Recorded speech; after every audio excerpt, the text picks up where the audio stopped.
Smile at the camera. Just wondering where they're going to show it. That's right, I got me on here. Look at Huey. Look at these numbers. We need some. Hello. The gentleman. Right, red light. You were too There you beautiful. go. Hey.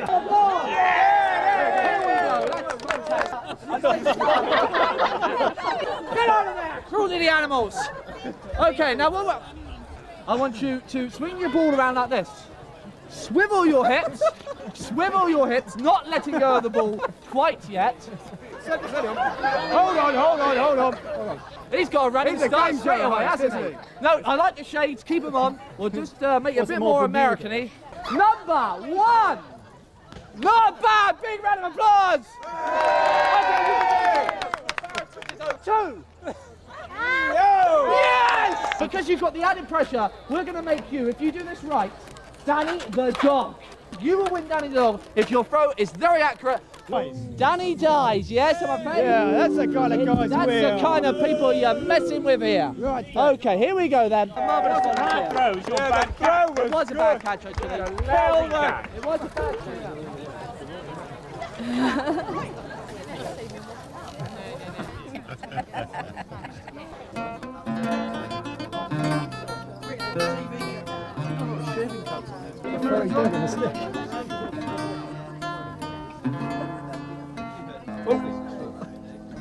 The hair's real as well. Stay with me, I feel lonely in front of this camera.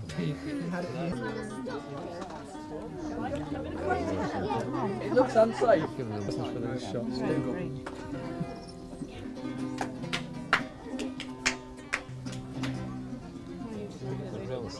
And as they turned, the wind caught the whole of that thing, just like a sail.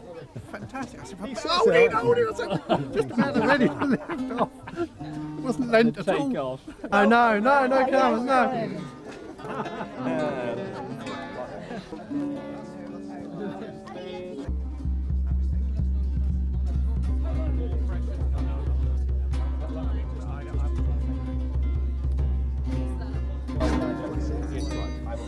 They're videoing it tonight, so we have to be excellent. Oh, look, he's opened that lens right up. Just to get your face in. Please take your seats in the stand. Let's go bless the audience. This is your final call. The play will begin in 1 minute.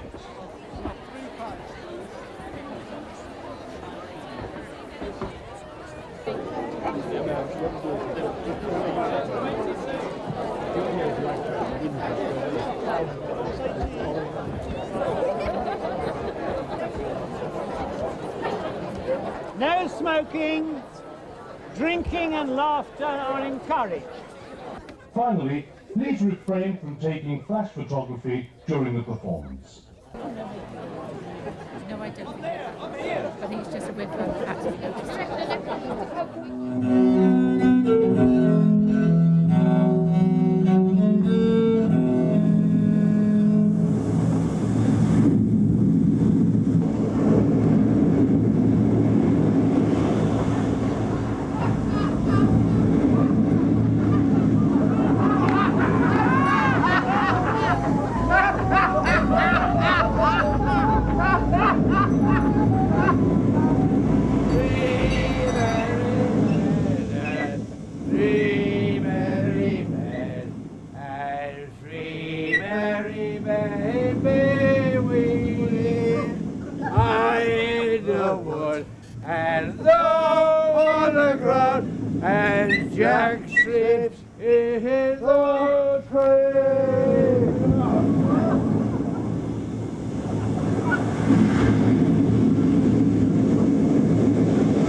In those fair eyes where all perfections keep. If music be the food of love, play on. Give me excess of it, that surfeiting the appetite may sicken, and so die.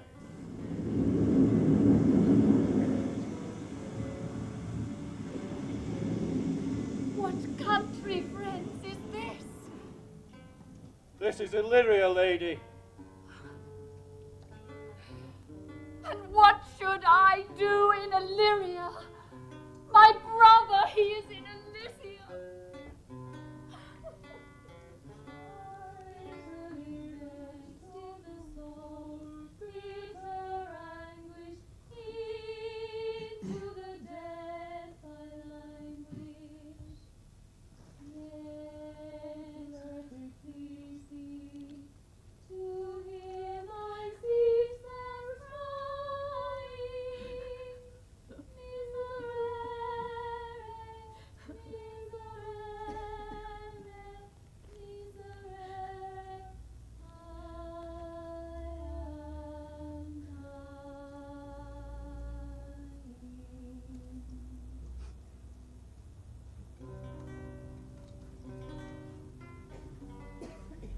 That strain again. It had a dying fall. Oh, it came on my ear like the sweet sound that breathes upon a bank of violets, stealing and giving odor. Enough! No more. 'Tis not so sweet now as it was before.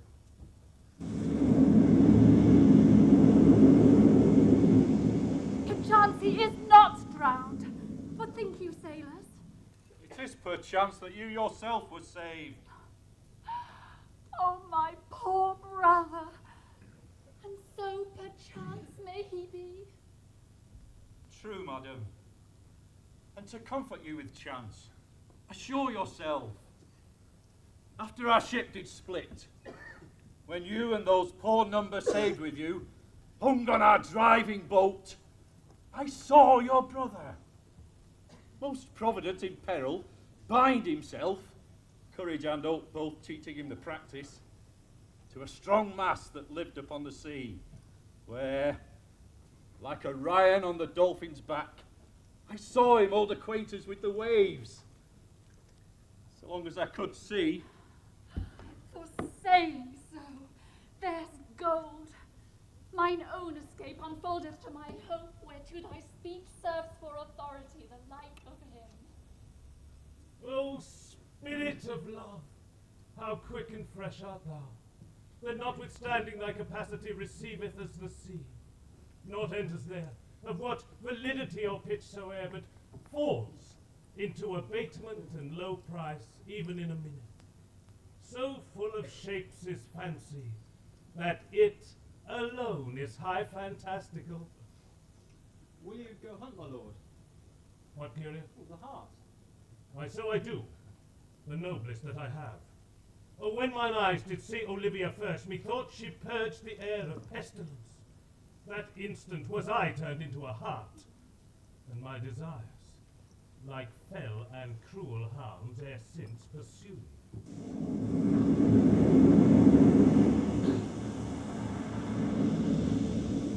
Knowest thou this country? Aye, madam, well, for I was bred and born not 3 hours' travel from this very place. Who governs here? A noble duke, in nature as in name, What is his name? Orsino. How now? What news from her? So please, my lord, I might not be admitted, but from her handmaid do return this answer. The element itself till 7 years' heat shall not behold her face at ample view. But like a cloistress she will veiled walk, and water once a day her chamber round with eye-offending brine. All this to season a brother's dead love, that she would keep fresh and lasting in her sad remembrance. Oh, she that hath a heart of that fine frame to pay this debt of love, but to a brother! How will she love, when a rich golden shaft hath killed the flock of all affections else in her, when liver, brain, and heart, these sovereign thrones, are all supplied and filled her sweet perfections with one self-king. Away before me to sweet beds of flowers. Love thoughts lie rich, when canopied with bowers.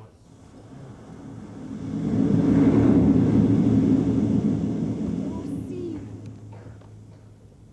I have heard my father name him. He was a bachelor then. And so is now, or was so very late. But a month ago I went from hence, and then 'twas fresh in murmur, as you know what great ones do, the less we'll prattle of, that he did seek the love of fair Olivia, What's she? a virtuous maid, the daughter of a count that died some 12 months since, then leaving her in the protection of his son, her brother, who shortly also died. For whose dear love, they say, she hath abjured the sight and company of men. Oh, that I served that lady, and might not be delivered to the world till I had made mine own occasion mellow what my estate is. That were hard to compass, for she will admit no kind of suit, no, not the Duke's. There is a fair behaviour in thee, Captain, and though that nature with a beauteous wall doth oft close in pollution, yet of thee I will believe thou hast a mind that suits with this thy fair and outward character. I prithee, and I'll pay thee bounteously. Conceal me what I am, and be my aid for such disguise as haply shall become the form of my intent. I'll serve this duke. Thou shalt present me as an eunuch to him. It may be worth thy pains, for I can sing and speak to him in many sorts of music that will allow me very worth his service. What else, mayhap, to time I will commit. Only shape thou thy silence to my wit. Be you his eunuch, and your mute I'll be. When my tongue blabs, then let mine eyes not see. I thank thee. Lead me on.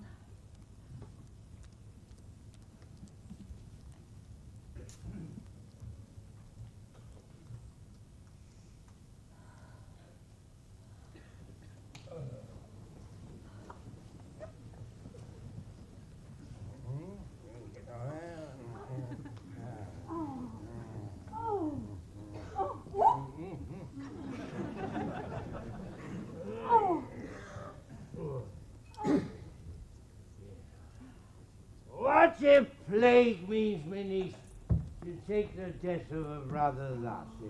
I'm sure cares an enemy to life. Oh, by my troth, Sir Toby, you must come in earlier at night. Your cousin, my lady, takes great exception to these ill hours. Well, let her accept before accepted. Aye, but you must confine yourself within the modest limits of order. Confine? I'll confine myself no finer than I am. These clothes are good enough to drink in, so be these boots too. And they be not, let them hang themselves in their own strap.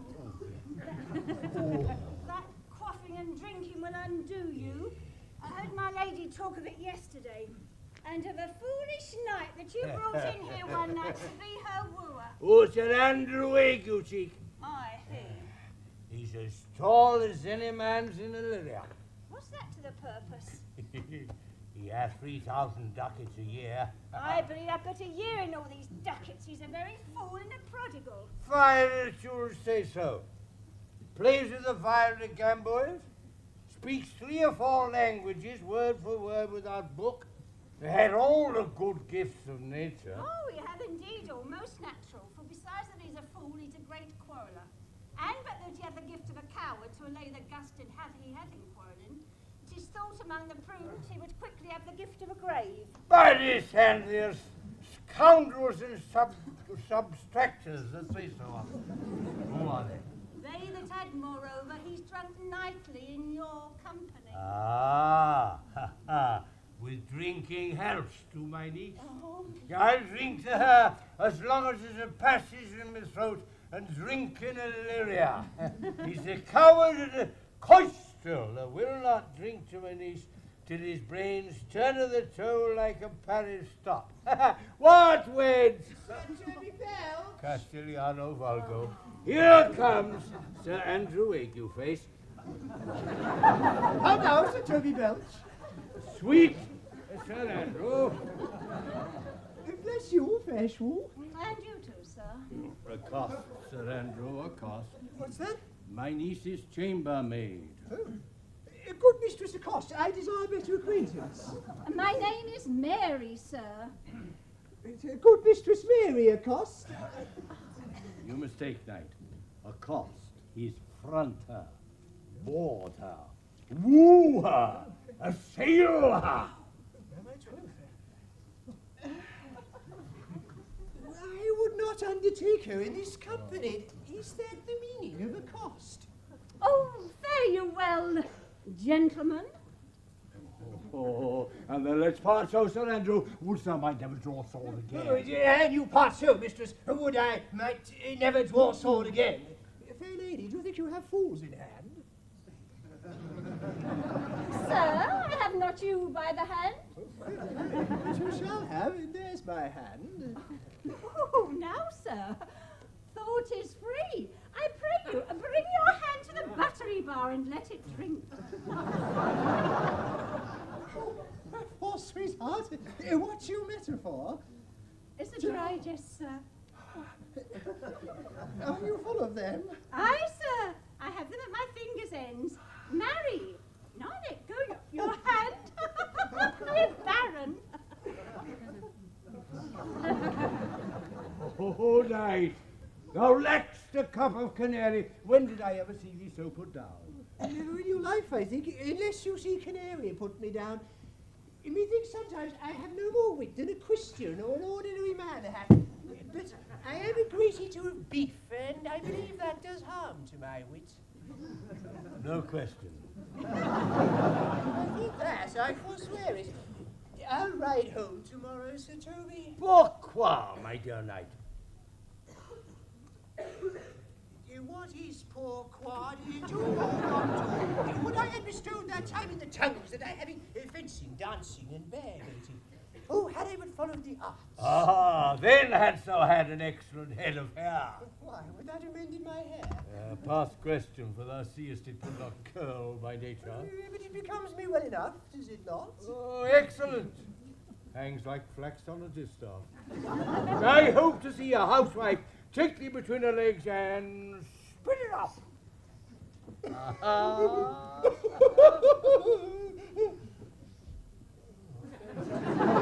Hello, home tomorrow, Sir Toby. Your niece will not be seen, or if she be a taughter one, she'll none of me. The Count himself here hard by also. She'll none of the Count.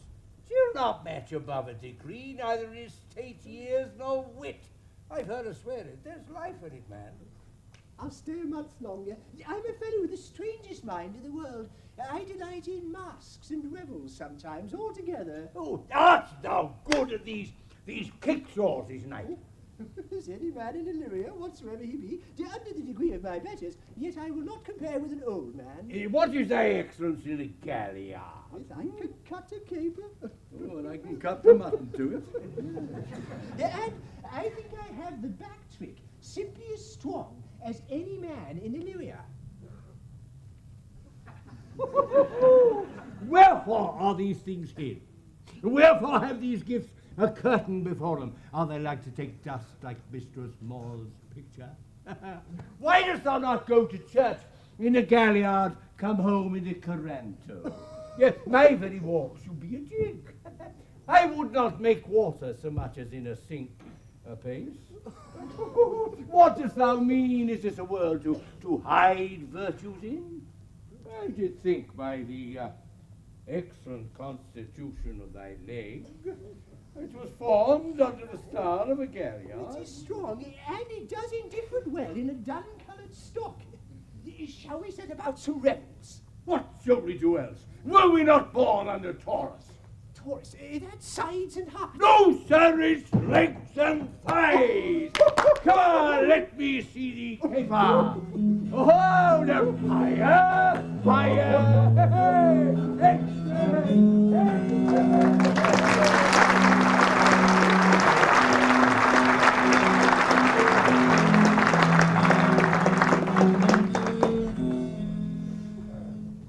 The Duke continue these favours towards you, Cesario.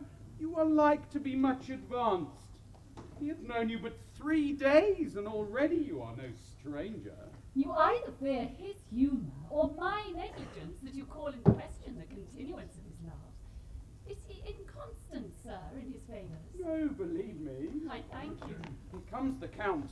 Who saw Cesario? Oh. On your attendance, my lord, here.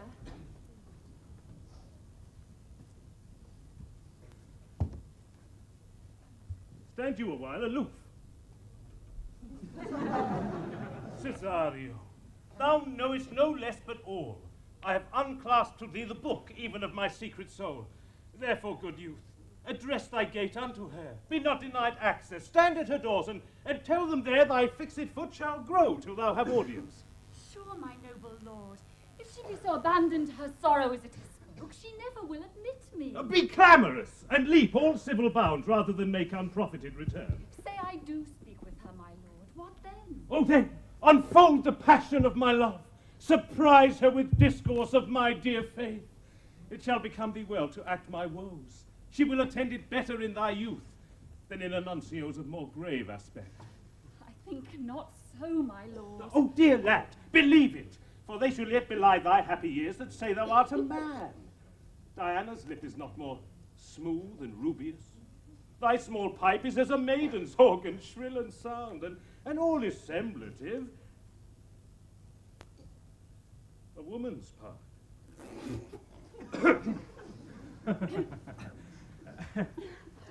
I know thy constellation is right apt for this affair. Some of you attend him, all if you will, for I myself am best when least in company. Prosper well in this.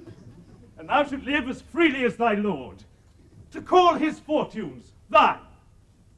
I'll do my best to woo your lady. And yet, a baleful strife, whoe'er I woo, myself would be his wife. Nay, I would tell you that has been and not open my lips so wide as a bristle may enter in way of thy excuse. For my lady will hang me for thy absence. Let her hang me. He that is well hanged in this world needs fear no colours. Make that good. He shall see none to fear. Oh, a good Lenten answer. I can tell thee where that saying was born of, I fear no colours. Where, good Mistress Mary? In the wars. And that may you be bold to say in your foolery. Well, God give them wisdom to have it, and those that are fools, let them use their talents. Yet you'll be hanged for being so long absent. Or to be turned away, well, is not that as good as a hanging to you? Many a good hanging prevents a bad marriage. And as for turning away, well, let summer bear it out. Well, you are resolute then. Not so neither, but I am resolved on 2 points. Oh, that if one breaks, the other will hold, or if both break, your gaskins fall. Apt. In good faith, very apt. Well, go thy way. If Sir Toby were to leave off drinking, thou wert a wittier piece of Eve's flesh as any Neleria. Oh, peace, you rogue! No more of that. Here comes my lady. Make your excuse wisely, you were best. And be my will, put me into good fooling. Those wits that think they do have thee do very oft prove fools, and I, that am sure I lack, may pass for a wise man. For what says Queen Apollos? Better a witty fool than a foolish wit.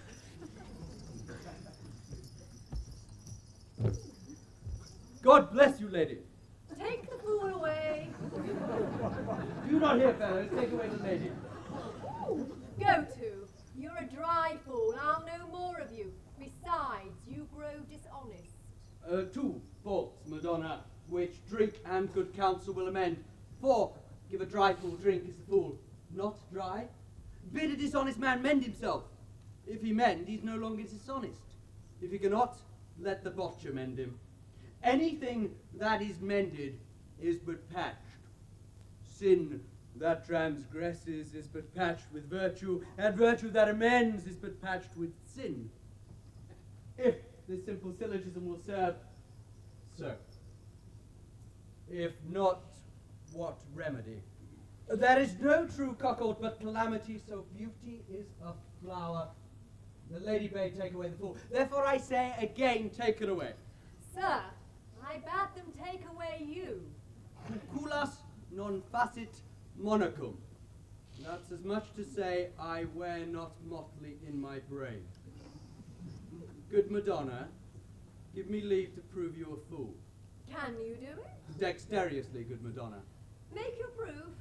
I must catechize you for the answer. Good, my mouse of virtue, answer me. Well, sir, for want of other idleness, I'll bide your proof. Good Madonna, why mournest thou? Good fool, for my brother's death. I think his soul is in hell, Madonna. I know his soul is in heaven, fool. The more fool, Madonna, to mourn your brother's soul being in heaven. Take away the fool, gentlemen. How say you to this fool, Malvolio? Doth he not mend? Yes, and shall do till the pangs of death shake him. Infirmity that decays the wise doth ever make the better fool. God send you, sir, a speedy infirmity, for the better increasing your folly. Sir Toby will be sworn that I am no fox, but he will not pass his word for tuppence that you are no fool. How say you to that, Malvolio? I marvel your ladyship takes delight in such a barren rascal. I saw him put down the other day, but an ordinary fool has no more brain than stone. Look, you know, he's out of his guard already. Unless you laugh and minister occasion to him, he's gagged. I protest I take these wise men, the crows, so at least set kind of fools, no better than the fool zanies. Oh, you are sick of self-love, Malvolio, and taste with a distempered appetite. To be generous, guiltless, and a free disposition is to take those things for bird faults that you deem cannon bullets. There is no slander in an allowed fool, though he do nothing but rail, nor no railing in a known discreet man, though he do nothing but reprove. Now Mercury endure thee with leasing, for thou speakest well of fools. Oh, madam, there is at the gate a young gentleman much desires to speak with you. From the Count Orsino, is it? Oh, I know not, madam. 'Tis a fair young man and well attended. Who of my people hold him in delay? Oh, Sir Toby, madam, your kinsman. Fetch him off, I pray you. He speaks of nothing but madmen. Fie on him. Go you, Malvolio. If it be a suit from the Count, I am sick, or not at home. What you will to dismiss it. Now you see, sir, how your fooling grows old and people dislike it. Thou hast spoke for us, Madonna, as if thy eldest son should be a fool, whose skull Jove crowned with braid. For here he comes. One of thy kin has a most weak pia mater. By my honour, half drunk.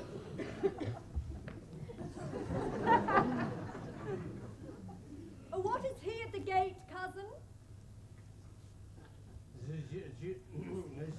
Gentleman. A gentleman.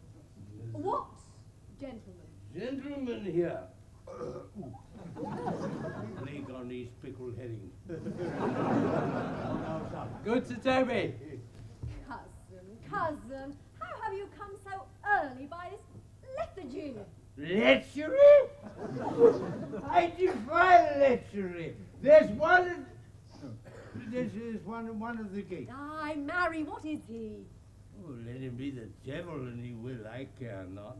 Give me faith, say I. That's all one. Oh.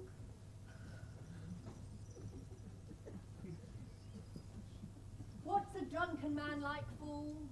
Like a drowned man, a fool and a madman. One draught above heat makes him a fool, the second mads him, and the third drowns him. Go thou and seek the crowner, and let him sit a my cause, for he's in the third degree of drink. He's drowned. Go. Look after him. He is but mad yet, Madonna, and the fool shall look to the madman. Madam, yon young fellow swears he will speak with you. I told him you were sick. He takes upon him to understand so much, and therefore comes to speak with you. I told him you were asleep. He seems to have a foreknowledge of that too, and therefore comes to speak with you. And what is to be said to him, lady? He's fortified against any denial. Tell him he shall not speak with me. He's been told so, and he says he'll stand at your door like a sheriff's post and be the supporter to a bench, but he'll speak with you. What kind of man is he? Why, of mankind. What? A manner of man? A very ill manner. He'll speak with you, will you or no? Of what personage in years is he? Not yet old enough for a man, nor young enough for a boy. As a squash is before 'tis a peas cod, or a codling when 'tis almost an apple. 'Tis with him in standing water between man and boy. He's very well favoured, and he speaks very shrewishly. One would think his mother's milk was scarce out of him. Let him approach. Call him my gentlewoman. Gentlewoman, my lady calls. Give me my veil. Come, throw it o'er my face. We'll once more hear Orsino's embassy.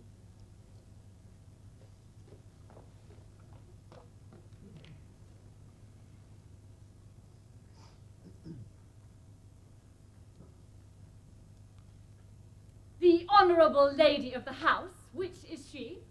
Speak to me, I will answer for her. Your will. Most radiant, exquisite, and unmatchable beauty.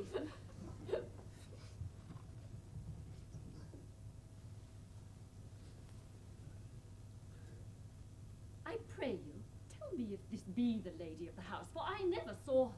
I would be loath to cast away my speech, but besides that it is excellently well penned, I have taken great pains to con it. Good beauties, let me sustain no scorn. I am very comfortable even to the least sinister usage. Whence came you, sir? I can say little more than I have studied, and that question's out of my part. Good gentle one, give me modest assurance, if you be the lady of the house, that I may proceed in my speech. Are you a comedian? No, my profound heart. And yet, by the very fangs of malice, I swear I am not that I play. Are you the lady of the house? If I do not usurp myself, I am. Most certain, if you are she, you do usurp yourself. For what is yours to bestow is not yours to reserve. But this is from my commission. I will on with my speech in your praise, and then show the heart of my message. Come to what's important. I forgive you the praise.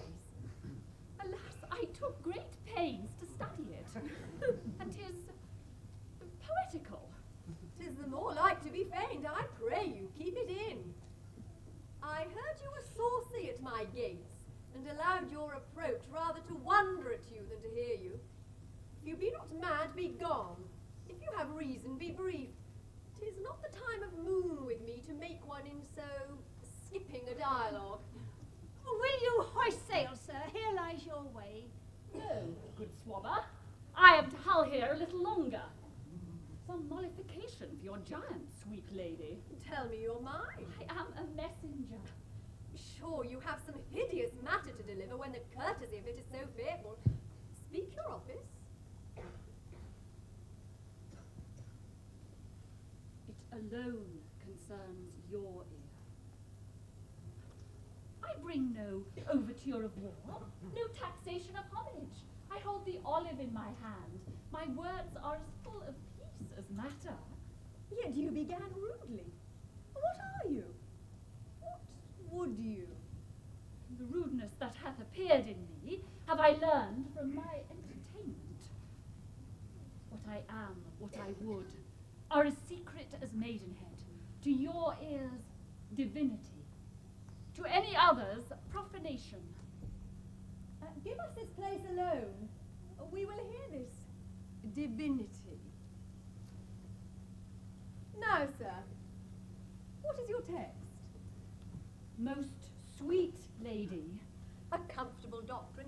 may be said of it, where lies your text? In Orsino's bosom. In his bosom? In what chapter of his bosom? To answer by the method, in the first of his heart. Oh, I have read it. It is heresy. Have you no more to say? Good madam. Let me see your face. Have you any commission from your lord to negotiate with my face? You are now out of your text. But we will draw the curtain and show you the picture. Look you, sir.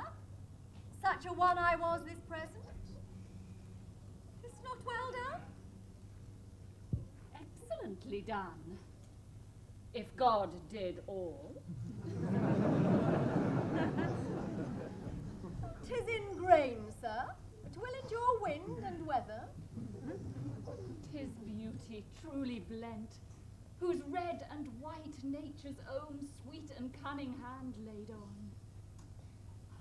Oh, lady, you are the cruelest she alive if you will lead these graces to the grave and leave the world no copy. Oh, sir, I will not be so hard-hearted. I will give out divers schedules of my beauty. They shall be inventoried, and every particle and utensil labelled to my will. As item, 2 lips, indifferent red. Item, 2 grey eyes with lids to them. Item, 1 neck, 1 chin, and so forth.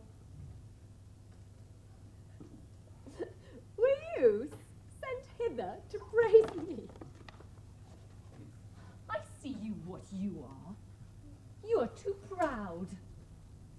But if you were the devil, you are fair. My lord and master loves you. Oh, such love could be but recompensed were you crowned the nonpareil of beauty. How does he love me? With adorations, fertile tears, with groans that thunder love, with sighs of fire. Your lord does know my mind. I cannot love him, yet I suppose him virtuous, know him noble, of great estate, of fresh and stainless youth, in voices well divulged, free, learned, valiant, and in dimension and the shape of nature a gracious person. But yet I cannot love him. He might have took his answer long ago. If I did love you in my master's flame, with such a suffering, such a deadly life, in your denial I would find no sense. I would not understand it. Why? What would you?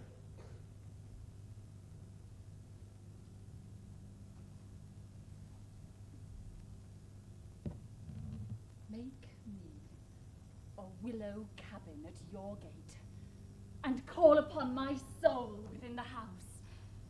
Write loyal cantons of contemned love, and sing them loud even in the dead of night. Halloo your name to the reverberate hills, and make the babbling gossip of the air cry out, Olivia! Oh, you should not rest between the elements of air and earth. You should pity me.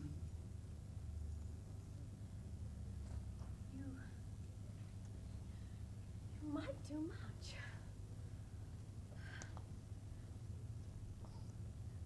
Oh, what is your parentage? Above my fortunes, if my state is well, I am a gentleman. Get you to your lord. I cannot love him. Let him send no more.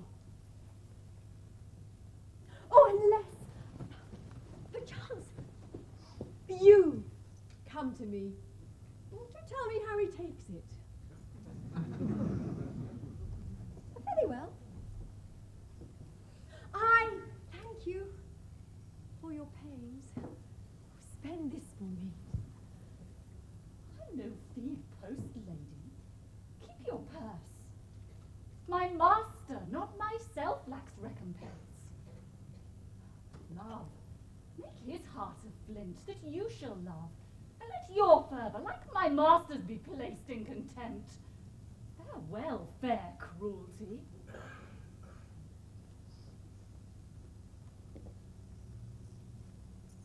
What is your parentage?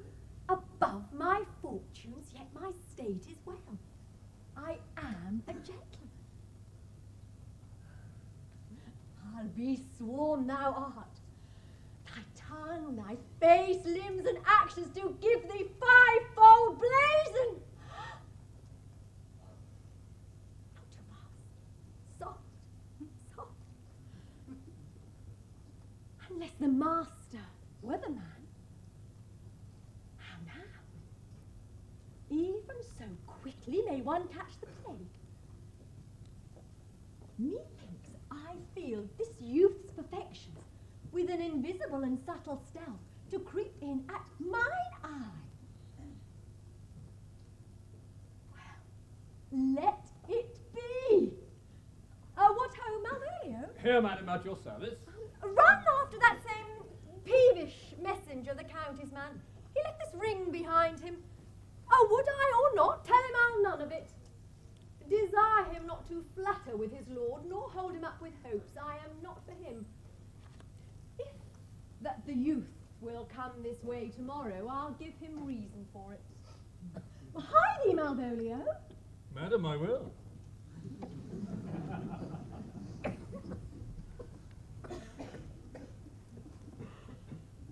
I do, I know not what, and fear to find mine eye too great a flatterer for my mind. Fate, show thy force. Ourselves we do not owe. What is decreed must be, and be this so.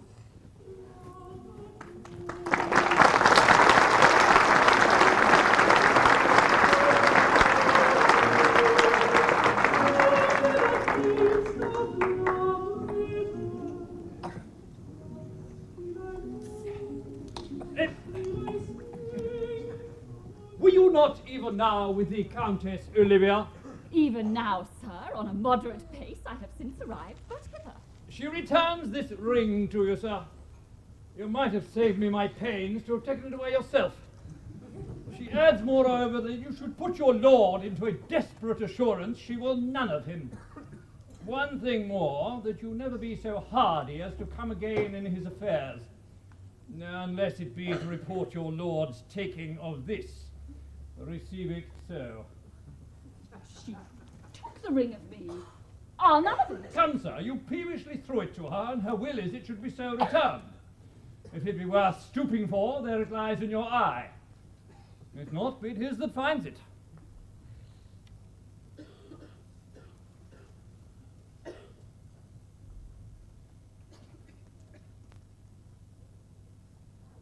I left no ring with her. What means this lady?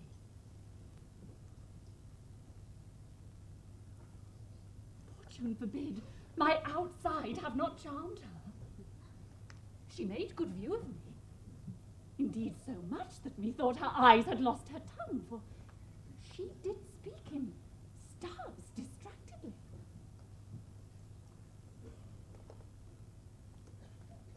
She loves me. Sure, the cunning of her passion invites me in this churlish messenger. None of my lord's ring, why he sent her none. I am the man.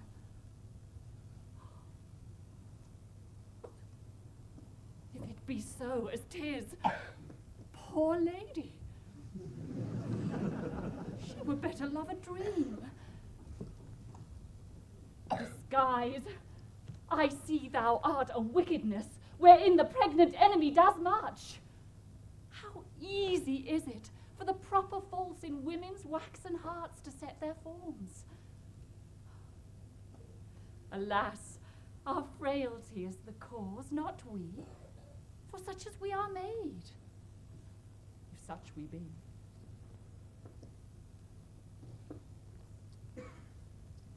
How will this fetch? My master loves her dearly. I, poor monster, fond as much on him, and she, mistaken, seems to dote on me. What will become of this? As I am man, my state is desperate for my master's love. As I am woman, now alas the day, what thriftless sighs shall poor Olivia breathe? Oh, time, thou must untangle this, not I. It is too hard a knot for me to untie.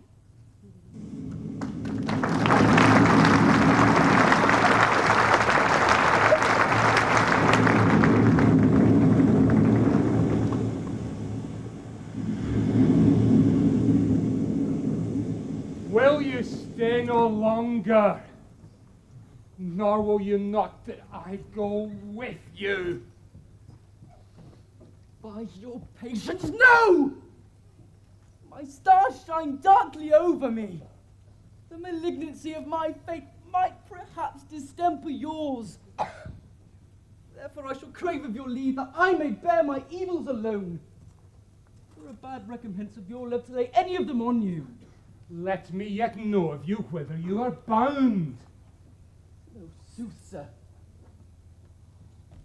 My determinate voyage is mere extravagancy. I perceive in you so excellent a touch of modesty that you will not extort from me what I am willing to keep in. Therefore it charges me in manners the rather to express myself. You must know of me then, Antonio.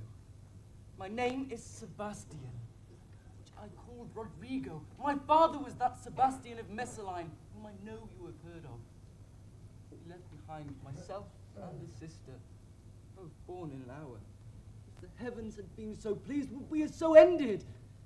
But you, sir, altered that. For an hour before you took me from the breach of the sea was my sister drowned. Oh, alas the day! The lady, sir.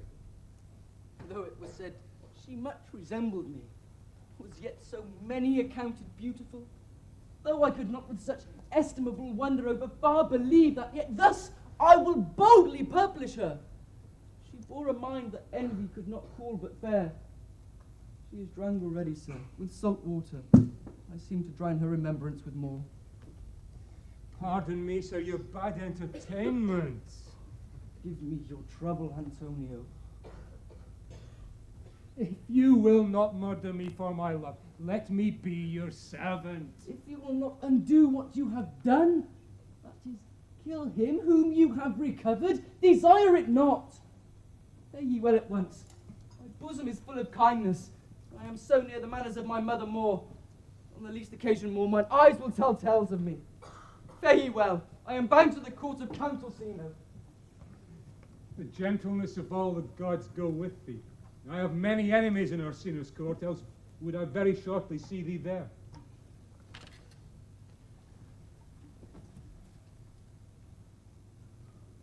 But come what may, I do adore thee so that danger shall seem sport, and I will go.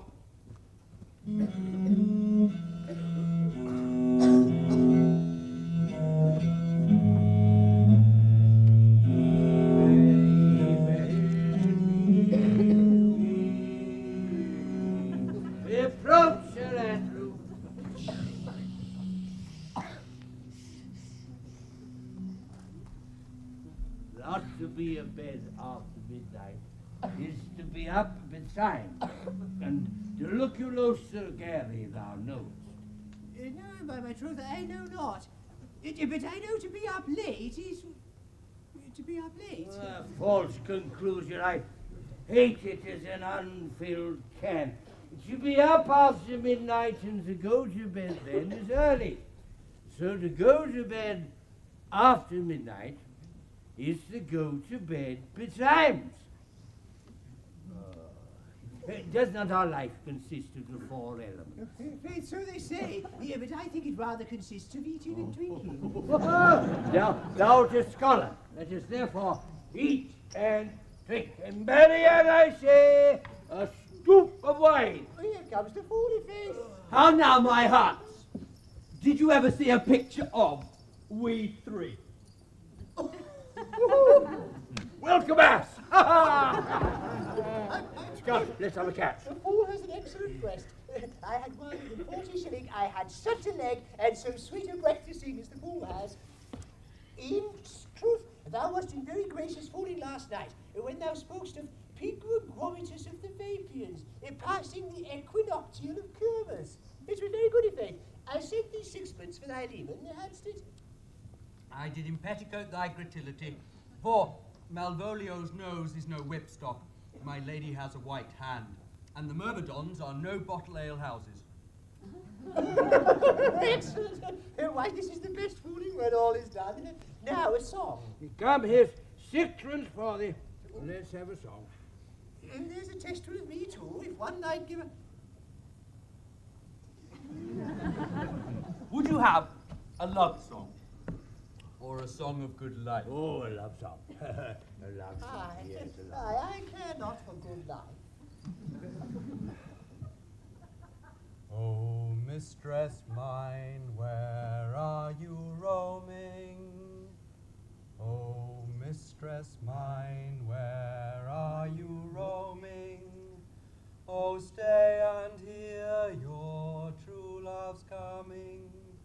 Oh, stay and hear your true love's coming, that can sing both high and low. To rip no further, pretty sweeting, journeys end in lovers' meeting. Every wise man's son doth know. What is love? Tis not hereafter. What is love? Tis not hereafter. Present mirth hath present laughter. Present mirth hath present laughter. What's to come is still unsure. In delay there lies no plenty.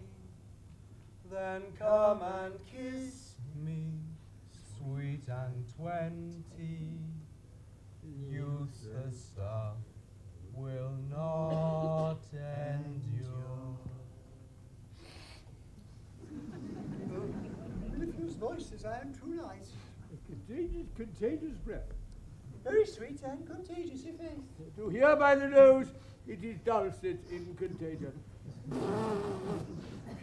But shall we make the welkin dance indeed? Shall we rouse the night owl in a catch that will draw 3 souls out of one weaver? Shall we do that? Lovely, let's do it. I am dog at a catch. By your lady, and some dogs do catch well. Oh, certainly. Let our catch be thou knave. Hold thy peace, thou knave, knight. I shall be constrained in it to call thee knave, knight. It is not the first time I have constrained one to call me knave. Begin, fool. It begins, hold thy peace. I shall never begin if I hold my peace.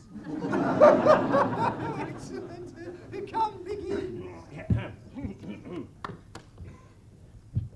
Hold thy peace, and if it thee hold thy peace, thou knave. Thy peace, and I Hold bid thy thee peace, hold thy thou peace. knave. Thou knave. Thou knave. Hold thy peace, Thou thou and fall and knave. hold Thou thy knave. peace, and if Hold it thy thee hold peace, thy thou peace, knave. thou knave. Thy Thou peace, knave. and I Hold bid thy thee hold peace, thy thou peace. knave. Thou knave. Thou knave. Hold thy peace, thou knave. Thou Thou knave. Hold thy peace, thou knave. Hold thy peace, and I Hold thy bid thee peace, hold thou thy knave. peace. Hold thy peace!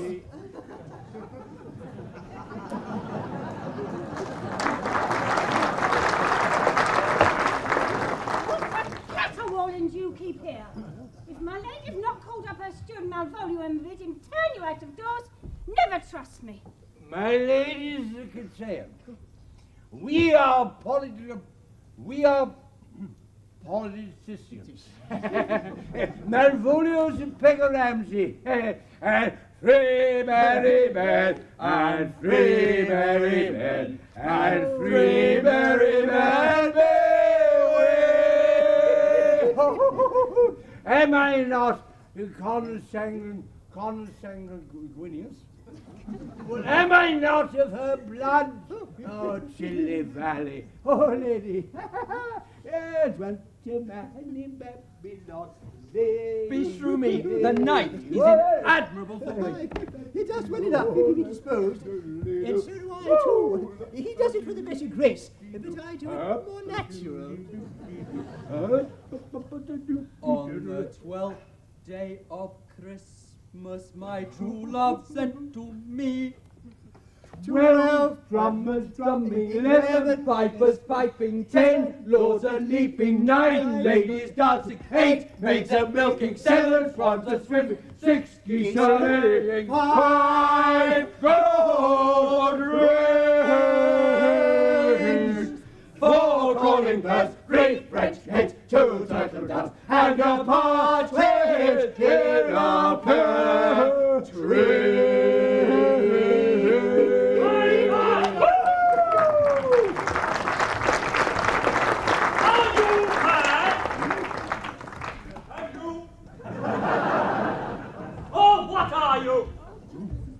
Gabble like tinkers at this time of the night? Do you make an alehouse of my lady's house that you squeak out your coziest catches without any mitigation or remorse of voice?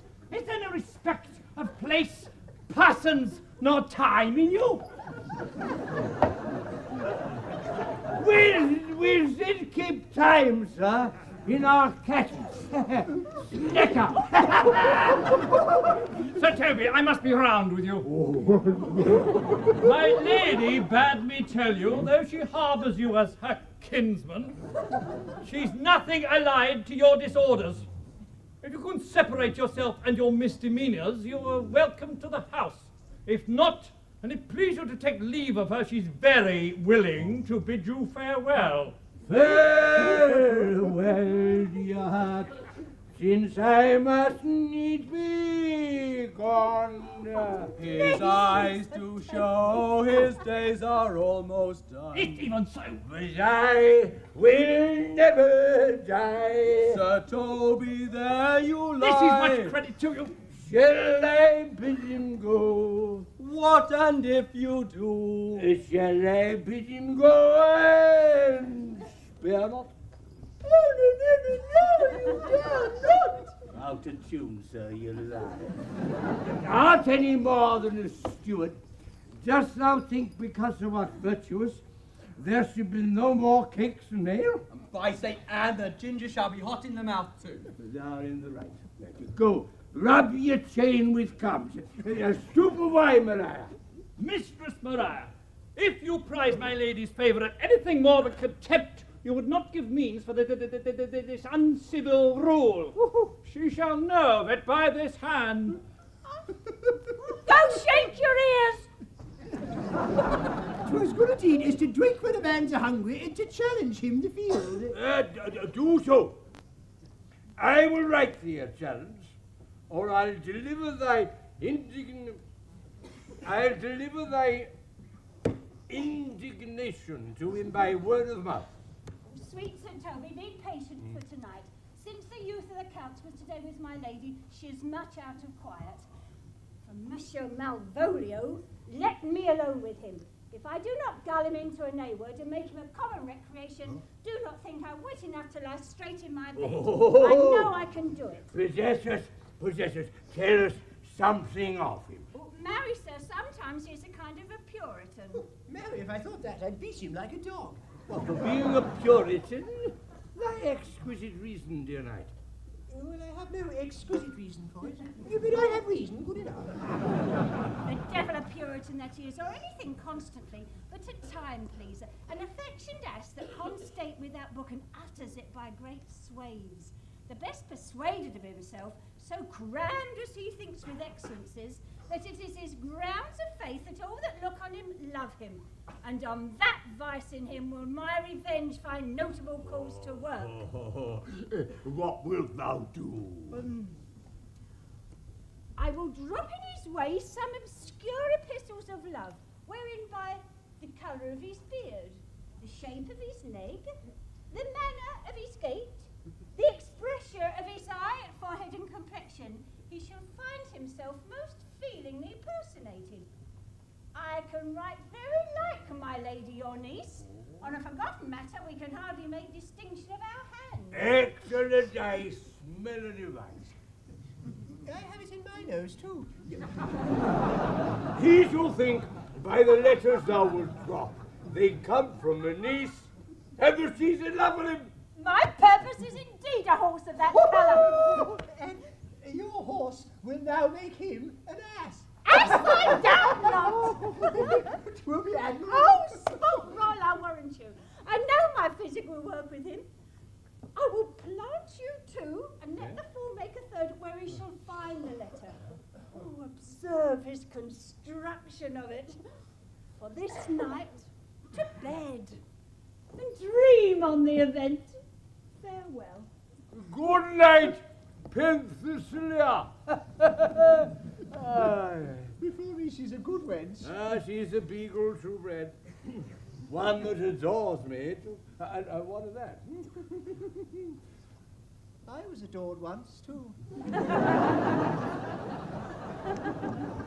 Come, Knight. Will to bed.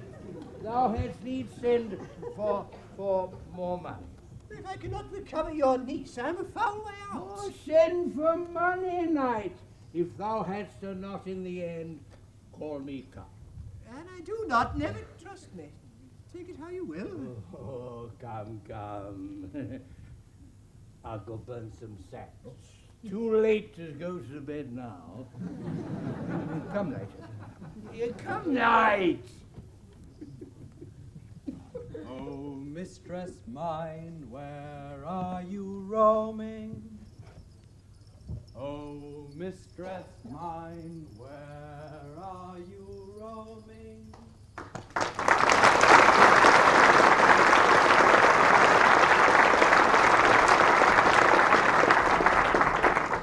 Now, good morrow, friends. Give me some music. Now, good Cesario, that piece of song, that old and antique song we heard last night, methought it did relieve my passion much, more than light airs and recollected terms of these most brisk and giddy-paced times. Come, but one verse. He's not here, so please your lordship. Just sing it. Who was it? Fester the jester, my lord. A fool that Lady Olivia's father took great delight in. He's about the house. Well, seek him out, and play the tune the while. Come hither, boy.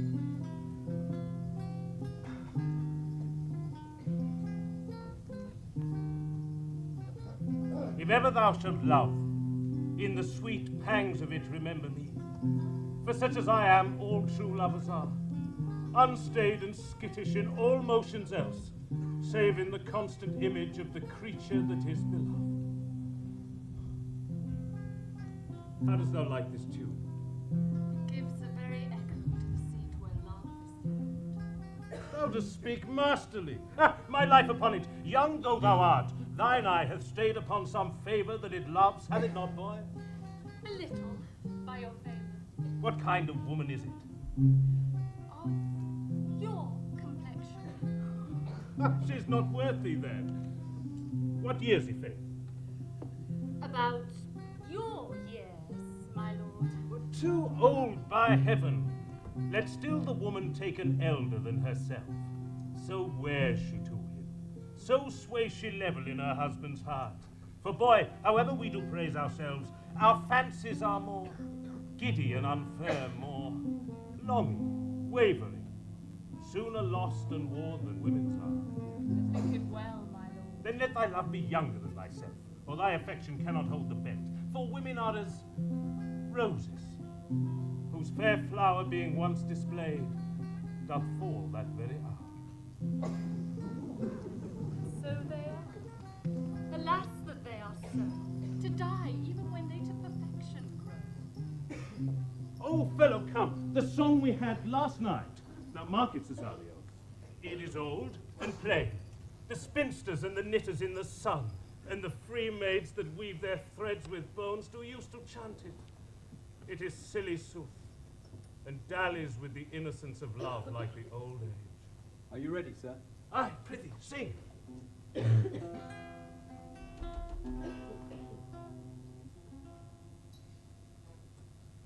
Come away, death, and in sad cypress let me be laid. Fly away, breath. I am slain by a fair cruel maid. My shroud of white, stark all with you. Oh, prepare it.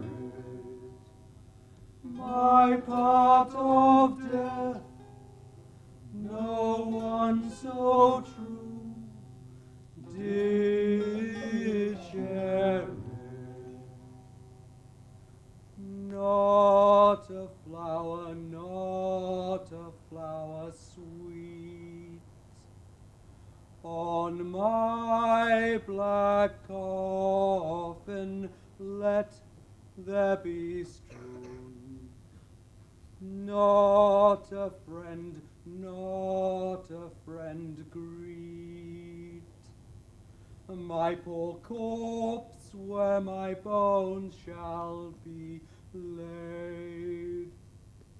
My shroud of white, stark all with you. Oh, prepare it. My part of death, no one so true did share it.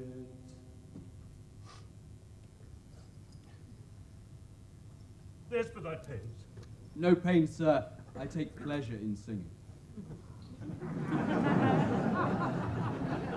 I'll pay thy pleasure then. And pleasure will be paid one time or another. Now, the melancholy God protect thee, and the tailor make thy doublet of changeable taffeta, for thy mind is a very opal. I would have men of such constancy put to sea, that their business might be everything, their intent everywhere, for that always makes a good voyage of nothing. Fare thee well. Let all the rest give place.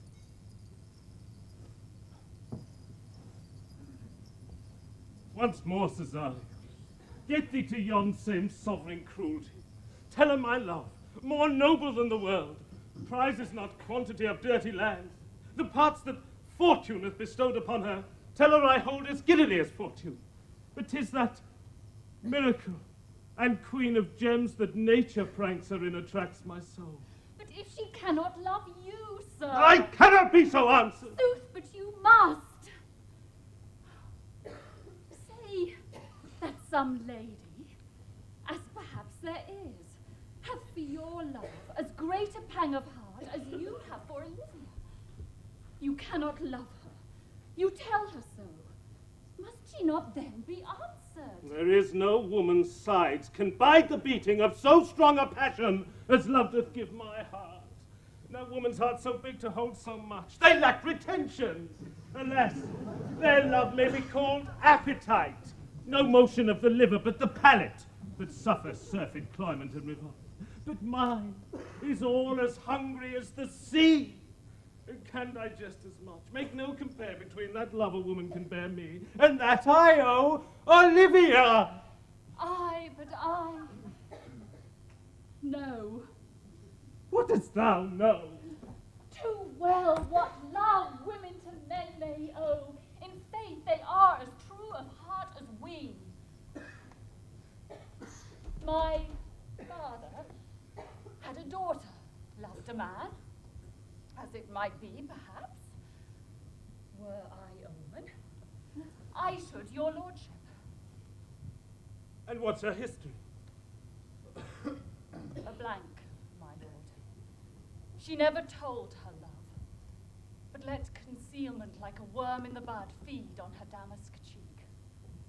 She pined in thought, and with a green and yellow melancholy, sat like patience on a monument, smiling at grief. not this love indeed?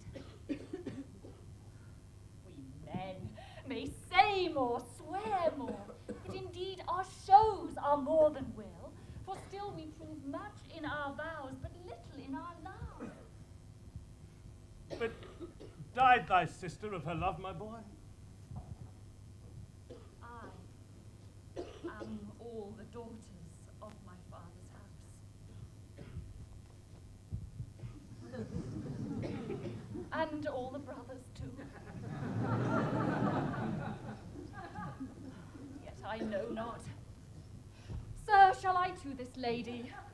Aye, that's the thing. To her in haste. Give her this ring. Say my love can give no place, bide no delay.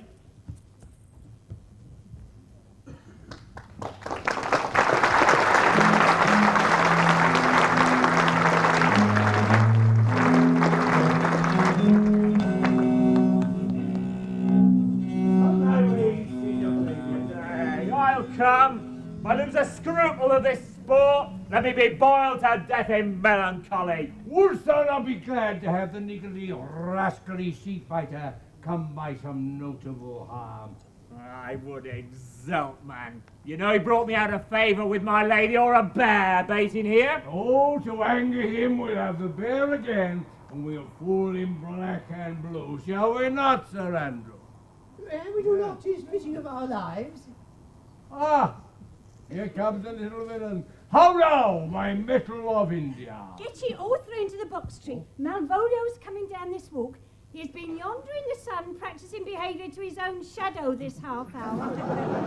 Observe him for the love of mockery, for I know this letter will make a contemplative idiot of him. Close in the name of jesting. Lie thou there, for here comes the trout that must be caught with tickling.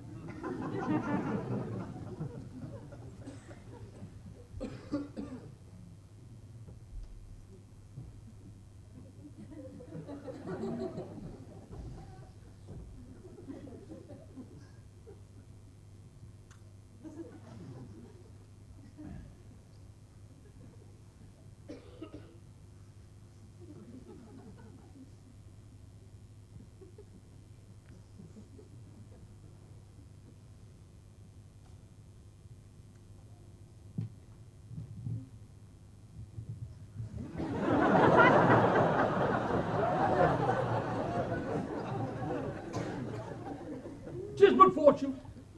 All is fortune. Maria once told me she did affect me, and I have heard herself come thus near that should she fancy, it should be one of my complexion. Besides, she uses me with a more exalted respect than anyone else that follows. What should I think of? He's an overweening rogue. Oh, peace. Contemplation makes a rare turkey cock of him. Look how he jets under his advanced plumes. Slut, I could so beat the rogue. To be Count Malvolio. Ah, rogue! Pistol him! Pistol him! There is example for it. The lady of the street married the yeoman of the wardrobe. Fie on him, Jezebel! Oh, peace. Now he's deeply in. Look how imagination blows him. Having been 3 months married to her, sitting in my state. Oh, for a stump to hit him in the eye. Calling my officers about me, in my branched velvet gown. Having come from a daybed where I have left Olivia sleeping. Please. And then to have the humour of state. And after a demure travel of regard,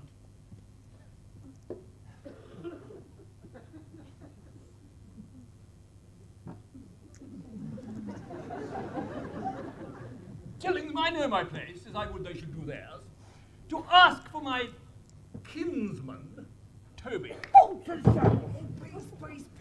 Now. 7 of my people, with an obedient start, make out for him. I frowned the while. And perchance wind up my watch or play with my some rich jewel. They fell in. Do our son is be drawn from us with cars, yet peace. Toby approaches. Curtsies there to me. I extend my hand to him thus, quenching my familiar smile with an austere regard. Saying, cousin Toby, fortune having cast me on your niece, gives me this prerogative of speech. What? No. You must amend your drunkenness. Stab. Nay, punish him so we break the sinews of our plot. Besides, you waste the treasure of your time with a foolish knight. That's me, I warrant you. One Sir Andrew. I knew 'twas I, for many do call me fool. What employment have we here? Now is the woodcock near the gin. Wake up that. By my life, this is my lady's hand. These be her very C's, her U's, and her T's, and thus she makes a great peace. It is in contempt of question her hand. Her C's, her U's, and her T's. How's that? Ooh. To the unknown beloved, this and my good wishes are very phrases. By your leave, wax. Soft, and the impressia, her Lucrece, with which she uses to seal. 'Tis my lady. To whom should this be? This wins him liver and all. Jove knows I love, but who? Lips do not move, no man must know. No man must know? What follows? No, numbers altered. No man must know. If this should be thee, Malvolio. Very hang thee, Brock. I may command where I adore, but silence like a Lucrece knife, with bloodless stroke, my heart doth gore. M-O-A-I doth sway my life. Fustian riddle. Oh, excellent, whence say I? M-O-A-I doth sway my life. Let me see.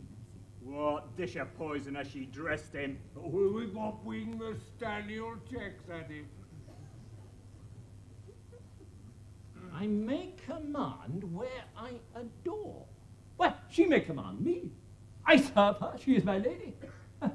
This is evident to any formal capacity. There is no obstruction in this. And the N now, what should that alphabetical position portend? If only I could make that resemble something in me. Softly, M-O-A-I.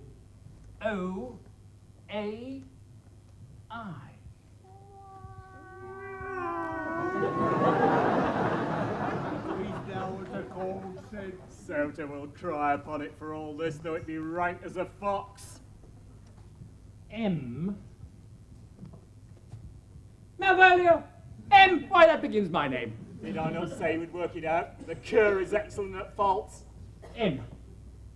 Ah, there is no consonancy in the sequel that suffers under probation. A should follow, but O does. And O shall end, I hope. Why, I'll cudgel him and make him cry, oh. And then I follows behind. Ah, and you had any eye behind you, you might see more detraction at your heel than fortunes before you. M-O-A-I. This simulation is not as the former.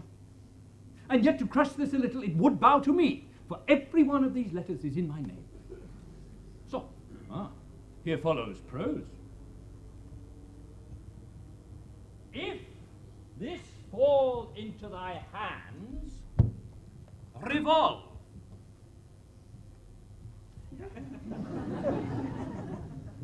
in my stars I am above thee. But be not afraid of greatness. Some are born great. Some achieve greatness. Some have greatness thrust upon them. Thy fates open their hands. Let thy blood and spirits embrace them, and to inure thyself to what thou art like to be, cast thy humble self and appear fresh. Be opposite with a kinsman, surly with servants, let thy tongue tang with arguments of state. Put thyself into a trick of singularity. She thus advises thee that sighs for thee. Remember who commended thy yellow stocking,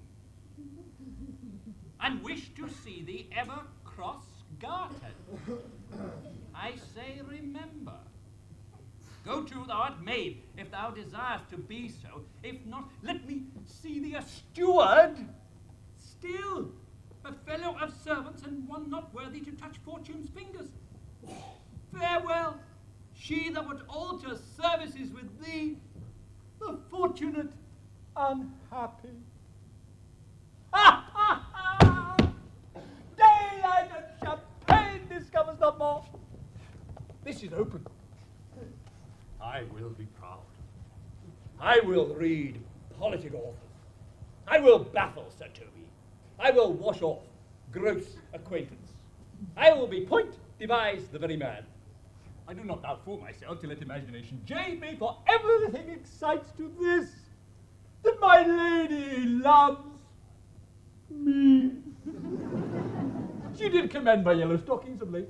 She did praise my leg being cross-gartered, and in this she manifests herself to my love, and with a kind of injunction drives me to these habits of her liking. I thank my stars I am happy.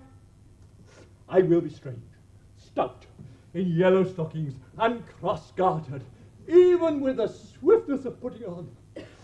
Oh, Lord, my stars be praised.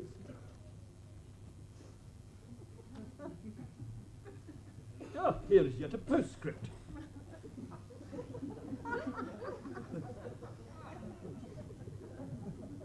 Thou canst not choose, but know who I am. If thou entertainst my love, let it appear in thy smiling.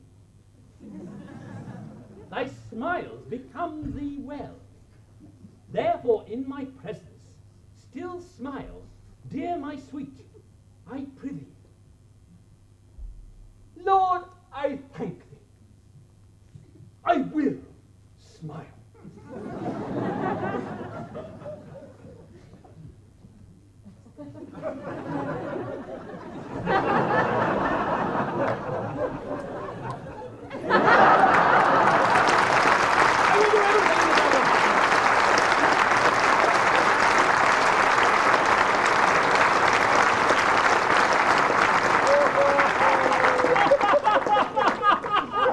I will not give my part of this sport for a pension of thousands to be paid from the Sophie. I could marry the wench for this device. So could I too. And ask no other dowry with her but such another jest. Nor I either.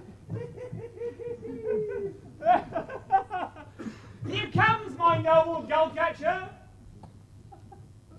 Wilt thou set thy foot on my neck? Or on mine either. Shall I play my freedom a traitorship and become thy fawn slave? Or I either. Thou hast put him in such a dream that when the image of it leaves him, he must run mad. Nay, but so true does it work upon him. Like aquavitae with a midwife. If you will then see the fruits of the sport, mark his first approach before my lady.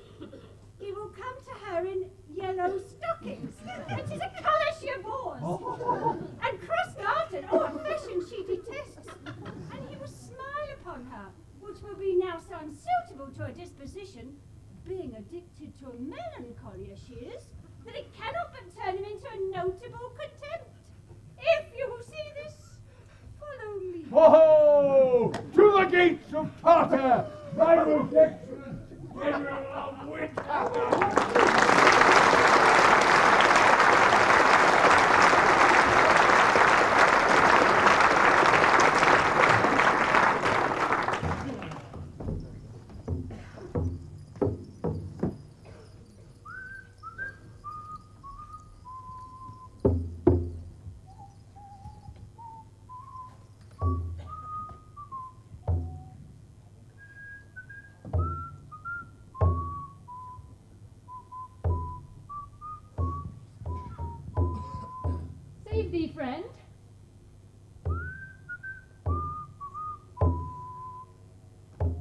thy music. Dost thou live by thy tabor? No, sir, I live by the church. Art thou a churchman? No such matter, sir. I do live at my house to stand by the church. So thou mayst say, the king lies by a beggar, if a beggar dwell near him, or the church stands by thy tabor, if thy tabor stand by the church. You have said, sir, to see this age. A sentence is but a cheverel glove to a good wit, how quickly the wrong side may be turned outward. Nay, that's certain. They that dally nicely with words may quickly make them wanton. I would therefore, sir, my sister have no name. Why, man? Why, sir, her name's a word, and to dally with that word might make my sister wanton. But, indeed, words are very rascals since bonds disgrace them. Thy reason, man. Oh, troth, sir, I can yield you none without words, and words are grown so false, I am loath to prove reason with them. I warrant thou art a merry fellow, and carest for nothing. Not so, sir. I do care for something. But in my conscience, sir, I do not care for you. If that be to care for nothing, sir, I would it would make you invisible. Art not thou the Lady Olivia's fool? Oh, no, indeed, sir. The Lady Olivia will have no folly. She will keep no fools, sir, until she be married. And fools are as to husbands as pilchards are to herrings. The husband's the bigger. No, I am indeed not her fool, but her corrupter of words. I saw thee late at the Count Orsino's. Foolery, sir, doth walk about the orb like the sun. It shines everywhere.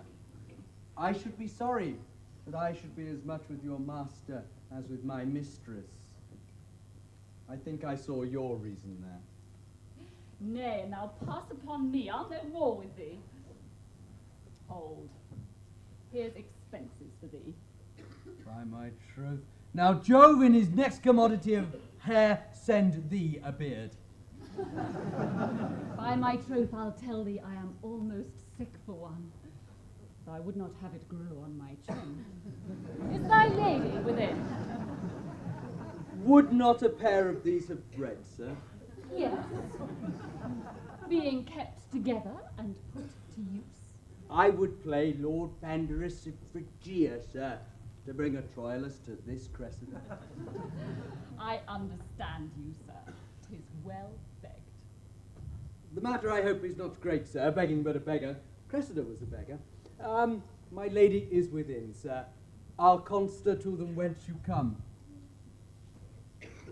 Who you are and what you are out of my welkin. I might say element, but the word is overworn. Farewell. This fellow is wise enough to play the fool, and to do that well craves a kind of wit. He must observe their mood on whom he jests, the quality of persons and the time, and, like the haggard, check at every feather that comes before his eye. This is a practice as full of labour as a wise man's art. For folly that he wisely shows is fit, but wise men, folly fallen, quite taint their wit. Save you, gentlemen. And you, sir? You who guard, monsieur? Et vous aussi, votre serviteur. I hope so you are, and I am yours. Will you encounter the house? My niece is desirous you should enter, if your trade be to her. I am bound to your niece, sir. I mean, she is the list of my voyage. Well, taste your legs, put in promotion. My legs do better understand me, sir, than I understand what you mean by bidding me taste my legs. I mean to go, sir, to enter. I will answer you with gate and entrance. But we are prevented.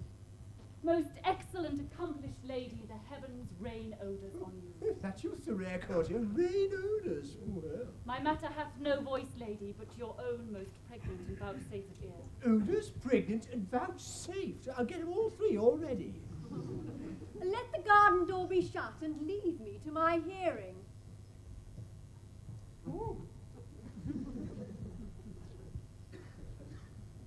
Give me your hand, sir. My duty, madam, and most humble service. What is your name? Cesario is your servant's name, fair princess. My servant, sir. 'Twas never merry world since lowly feigning was all compliment. The servant, Dulcino. And he is yours, and his must needs be yours. Your servant's servant is your servant, madam. For him I think not on him, for his thoughts, would they were blanks rather than filled with me. Madam, I come to whet your gentle thoughts on his behalf. Oh, by your leave, I pray you, I bade you never speak of him again. But would you undertake another suit? I had rather hear you to solicit that than music from the spheres. Dear lady, beseech you. I did send after the last enchantment you did here a ring in chase of you. So did I abuse myself, my servant, and I fear me you. Under your hard construction must I sit, to force that on you in a shameful cunning which you knew none of yours. What might you think? Have you not set my honour at the stake, and baited it with all the unmuzzled thoughts that tyrannous heart can think? To one of your receiving enough is shown. A cypress, not a bosom, hides my heart. So let me hear you speak. I pity you. That's a degree to love. No, not a grise, for 'tis a vulgar proof that very oft we pity enemies. Why then, methinks 'tis time to smile again. O world, how apt the poor are to be proud. One should be a prey, how much the better to fall before the lion and the wolf.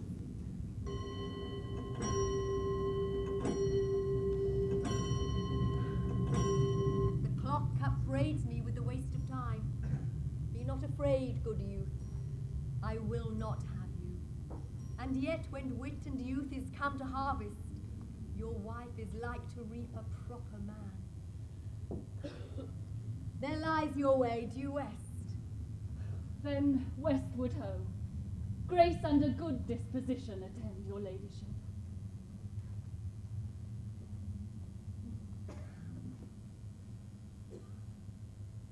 You'll nothing, madam, to my lord by me. Stay. I prithee, and tell me what thou think'st of me. But you think you are not what you are. If I think so, I think the same of you. And you think right, I am not what I am. I would you were as I would have you be. Would it be better, madam, than I am? I wish it might, for now I am your fool. What a deal of scorn looks beautiful in the contempt and anger of his lip. A murderous guilt shows not itself more soon than love that would seem hid. Love's night is new.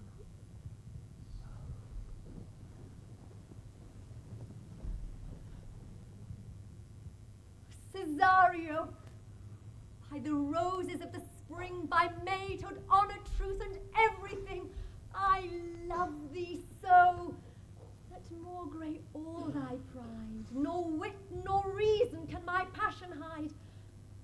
Do not extort thy reasons from this clause, for thus I woo, thou therefore hast no cause.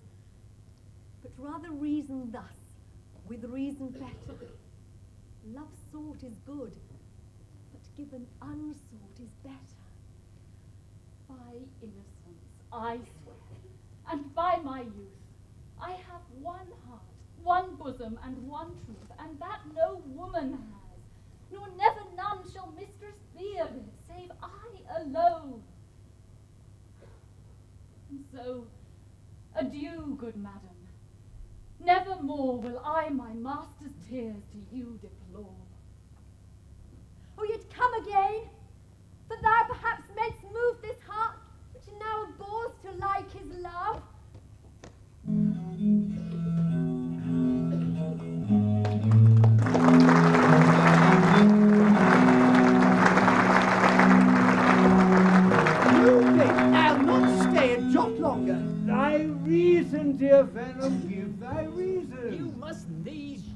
your reason, Sir Andrew. Mary, I saw your niece do more favours to the Count's serving man than ever she bestowed on me.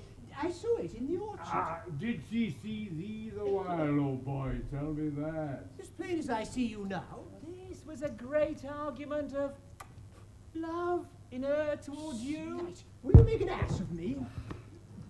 I will prove it legitimate, sir, upon the oaths of judgment and reason. And they have been grand jurymen since before Noah was a sailor. She did show favour to the youth in your sight, only to exasperate you, to awake your dormouse valour, to put fire in your heart and brimstone in your liver. You should then have accosted him, and with some excellent jests firen you from the mint. You should have banged the youth into dumbness.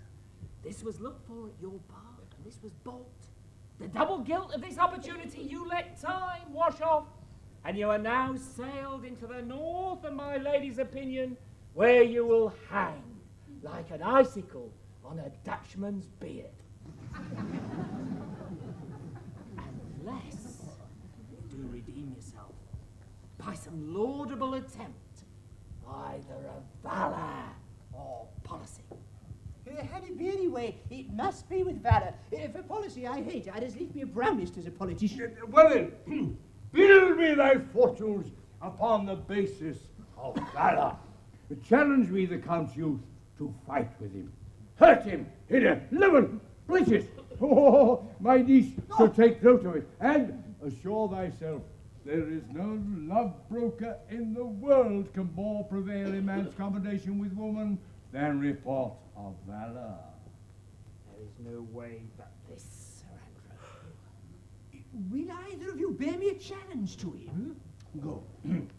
Write it in a martial hand, to be cursed and brief, no matter how witty, so it be eloquent and full of invention. Taunt him with the license of ink. If thou thou'st him some thrice, it should not be amiss. And as many lies as will lie on thy sheet of paper, though the sheet were big enough for the bed of wear in England, set 'em down. Go about it. Let there be gall enough in thy ink, though thou write with a goose pen. No matter about it. Where shall I find you? We'll call thee at thy cubiculo. Go.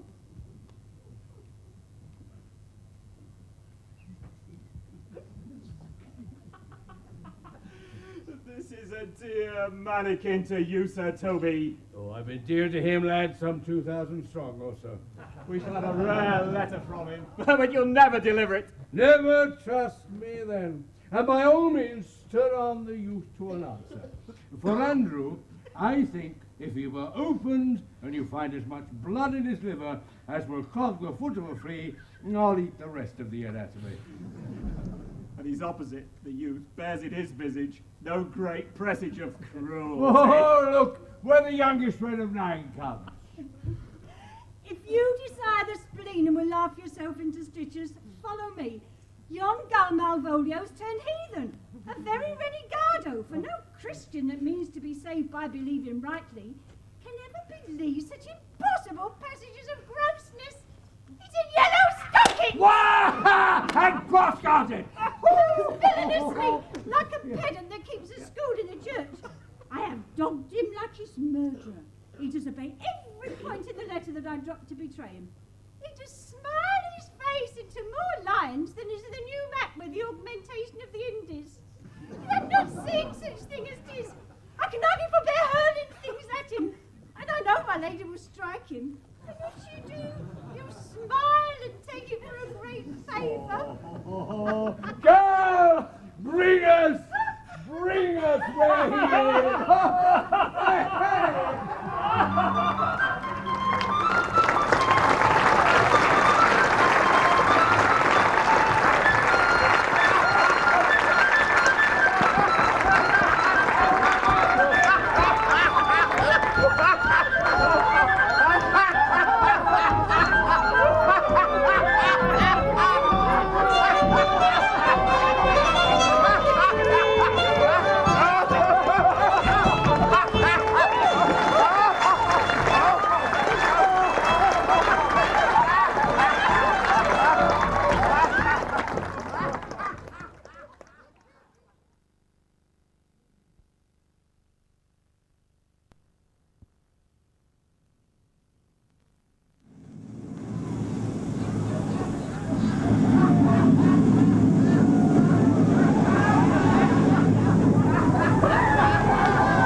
troubled you. Since you make pleasure of your pains, I could no further chide you. Could not stay behind you. My desire more sharp than filed steel did spur me forth, though not all love to see you, though so much as might have drawn one to a longer voyage, but jealousy which might befall your travel, being skillless in these parts, which to a stranger, unguided and unfriendly, often prove rough and inhospitable. My willing love, the rather by these arguments of fear, set forth in your pursuit. Kind Antonio, I can no other offer make but thanks. And thanks. Never off such good terms as shuffled off with such uncurrent pay. Were my worth, as is my conscience firm, you should find better dealing. Come, what's to do? Shall we go see the relics of this town? Tomorrow, sir. Best first see your lodgings. I am not weary, and 'tis long till night. I pray you, let us satisfy our eyes with the memorials and things of fame that do renown this city. Would you pardon me? I do not without danger walk these streets. Once in a sea fight against the Count, his galleys I did some service. Of such note indeed, if were I ta'en here, it would scarce be answered. Be like you slew great number of his people. The offence is not of such a bloody nature, albeit the quality of the time and quarrel might well have given us bloody argument. It might since have been answered by repaying what we took from them, which, for traffic's sake, most of our city did. Only myself stood out. For which, if I be lapsed in this place, I shall pay dear. Do not then walk too open. It doth not fit me. Hold, sir. Here's my purse. In the south suburbs, at the Elephant is best to dwell. I shall bespeak our diet, while you beguile the time and feed your knowledge with viewing of this town. There shall you have me. Why, your purse? Haply your eye shall light upon some toy you have desire to purchase, and your store, I think, is not for idle markets, young sir. I'll be your purse bearer and leave you for an hour. To the Elephant! I do remember!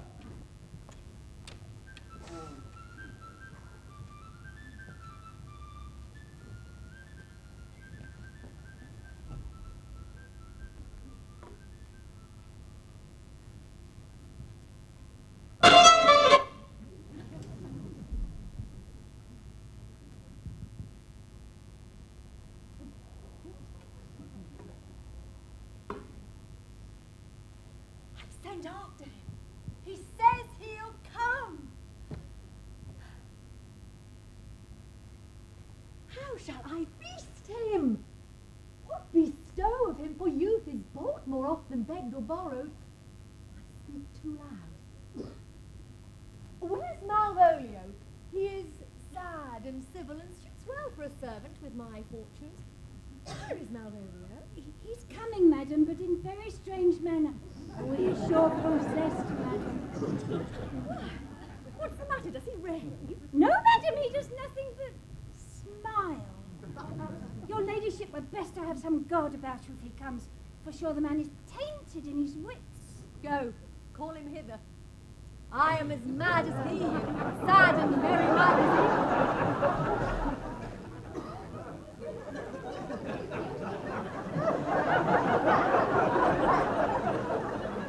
How now, Malvolio? Sweet lady. Smiles thou, I sent for thee upon a sad occasion. Sad lady. I could be sad. It's just caused some obstruction in the blood this crossed off. But what of that? If it please thee, I have one that is with me as the very true sonnet is. Please one, and please all. What? How dost thou, man? What is the matter with thee? Not black in my mind, though yellow in my legs. It did come to his hand, and commands shall be executed. I think we do know the sweet Roman hand. Wilt thou go to bed, Malvolio? To bed! Now come to thee.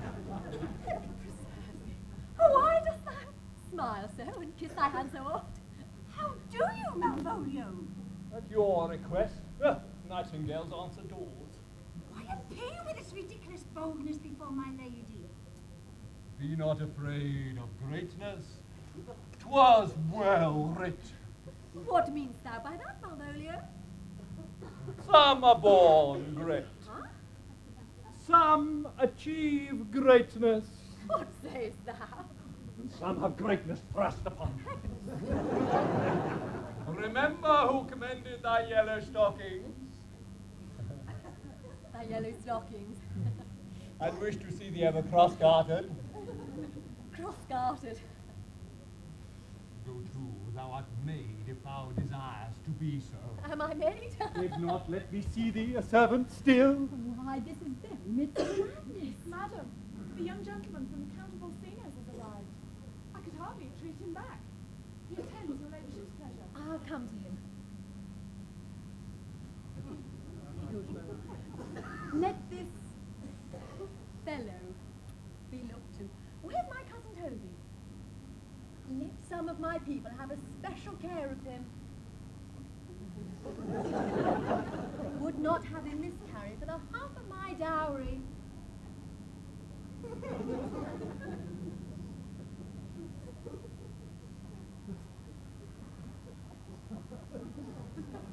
Oh, do you come near me now? No worse man than Sir Toby to look to me. This concurs directly with the letter. She sends him on purpose that I may appear stubborn to him, for she incites me to that in the letter. Cast thy humble slough, says she. Be fresh. Be opposite with the kinsman, surly with servants. Let thy tongue tang with the arguments of state. Put thyself into a trick of singularity. Consequently, she sets down the manner how? As a sad voice, a reverend carriage, sad face, and so forth. In the habit of an sir of note. I have limed her, but it is the Lord's doing, the Lord make me thankful. And when she went away now, let this fellow be looked to. Fellow, not Malvolio, nor after my degree, but fellow. Why, everything adheres together. No dram of a scruple, no scruple of a scruple, no obstacle, no incredulous or unsafe circumstance. What can be said? Nothing that can be can come between me and the full prospect of my hopes. Oh, this is the Lord's doing, and He's to be thanked. Which way is he in the name of sanctity? If all the devils in hell be thrown in his roof, and Legion himself possessed him, yet I'll speak to him. Here he is. Here he is. How is with you, sir? How is with you, man? Go off! I discard you. Let me enjoy my private. Go off! Lo, how hollow the fiend speaks within him. Did not I tell you? Sir Toby, my lady, prays you have a care of him. Does she so? Go to. Peace. We must deal gently with him.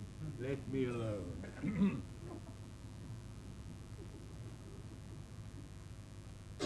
How do you, Malvolio? How is it with you? What man defy the devil? Consider, he's an enemy to mankind. Do you know what you say? Lo, you and you speak ill of the devil, how he takes it to heart. Pray God he be not bewitched. Carry his water to the wise woman. Marry, and at least she'll be done tomorrow morning if I live. My lady would not lose him for more than I'll say. How now, mistress? Oh, Oh, I pity. Hold thy peace. This is not the way. Do you not see you move him? Let me alone with him. No way but gentleness. Gently. The fiend is rough and will not be roughly used. How now, my bawcock? How dost thou? Sir? Aye, Biddy, come with me.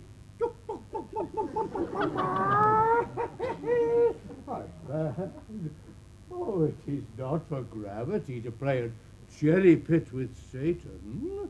Hang him, foul collier. Get him to say his prayers. prayers, good Sir Toby. Get him to pray. My prayers, miss? No, I warrant you he will not hear of godliness. Go hang yourselves all, you are idle, shallow things. I am not of your element. You shall know more hereafter. It's possible! If this were played upon a stage now, I condemn it as an improbable fiction. He's very genius at taking the infection of the device, man. Nay, pursue him now, lest the device take air and taint. We shall make him mad indeed. The house will be the quieter. We'll have him in a dark room and bar. Yes. My niece is already in the belief that he's mad. We may carry it thus for our pleasure and his penance, till our very pastime, tired out of breath, prompt us to have mercy on him, at which time we will call the device to the bar and crown thee as a finder of madmen. Oh, but see. More matter for a May morning. Here's the challenge. Read it. I'll warrant there's vinegar and pepper in it. It's so saucy. Aye, Marius, I warrant him. Do but read. Give to me. Right.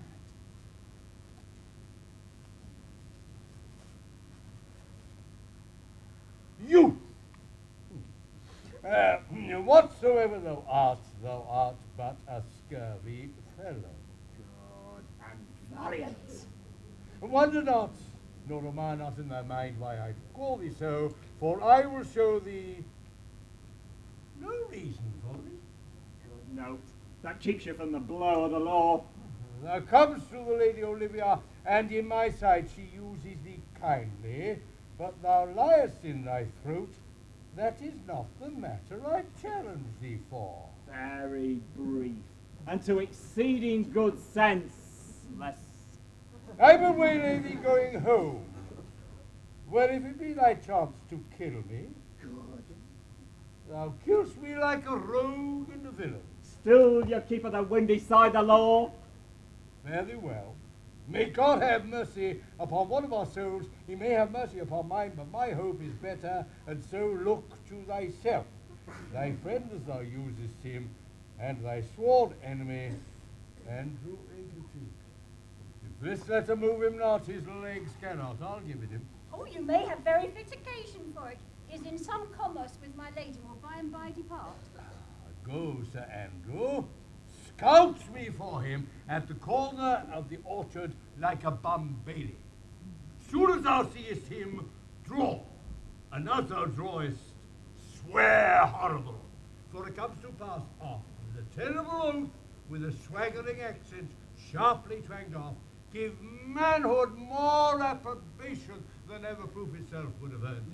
Wait, let me alone for swearing, will you?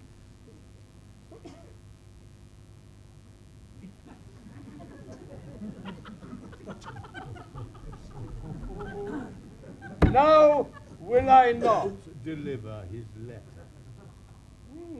So the behaviour of the young gentleman sets him out to be a good capacity of breeding. His employment between his lord and my niece confirms no less. Therefore this letter, being so excellently ignorant, will breed no terror in the youth. He will find it comes from a clodpole. But I will deliver his challenge by word of mouth. Said about Aggett, a most notable report of valour, and drive the gentleman, as I know his youth will amply receive it, into a most hideous opinion of his rage, skill, fury, and impetuosity. This will so frighten both, they will kill one another by the look like cockatrices. Here he comes, with your niece. Give them way till he take leave, and presently after him. I will meditate the while upon some horrid method for the challenge. I have said too much unto a heart of stone, and laid mine honour too unchariot. There's something in me that reproves my fault, but such a headstrong, potent fault it is that it but mocks reproof. With the same behaviour that your passion bears goes on my master's griefs. Here, wear this jewel for me.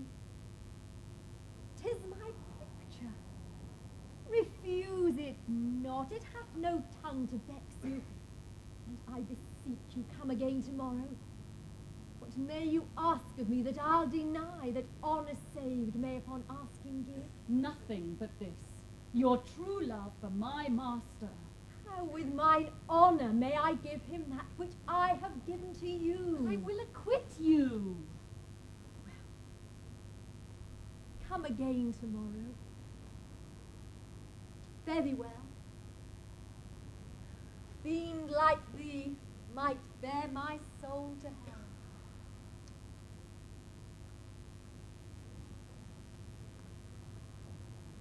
God save you, gentlemen. And you, sir? That defence thou hast, betake thee to it. And what nature the wrongs are thou hast done him I know not, but thy interceptor, full of despite, bloody as the hunter, attends thee at the orchard end. Dismount thy tuck, be ere in thy preparation, for thy assailant is quick, skilful, and deadly. You mistake, sir. I'm sure no man has any quarrel to me. My remembrance is very free and clear from any image of offence done to any man. You will find it otherwise, I assure you. Therefore betake you to your guard, for your opposite hath in him what rage, skill, fury, and wrath can furnish man withal. I pray you, sir, what is he? Knight, dubbed with unhatched rapier and upon carpet consideration, but he is a devil in private brawl. Souls and bodies hath he divorced three. And his incensement at this moment is so implacable that satisfaction can be by none but skill of rage and hobnob is his word. Give it or take it. I will return again into the house and desire some conduct of the lady. I am no fighter. I have heard of some kind of men that put quarrels purposely on others to taste their valour. Belike this is a man of that quirk. Sir, no. His indignation derives itself from a very competent injury. Therefore get you on, and give him his desire. Back you shall not to the huts, unless you want to take that with me, which will more anger you might find with him. Therefore on, strip your sword, start taking. For meddle you must, or forswear to wear iron about you. This is as uncivil as strange. I beseech you do me this courteous office as to know of the knight what my offence to him is. This is something of my negligence, nothing of my purpose. I will do so. Senior Fabian, stand you by this gentleman to my return?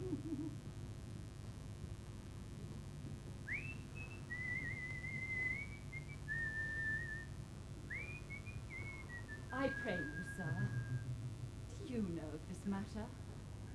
I know the knight is incensed against you, even to a mortal arbitrament. But nothing of the circumstance more.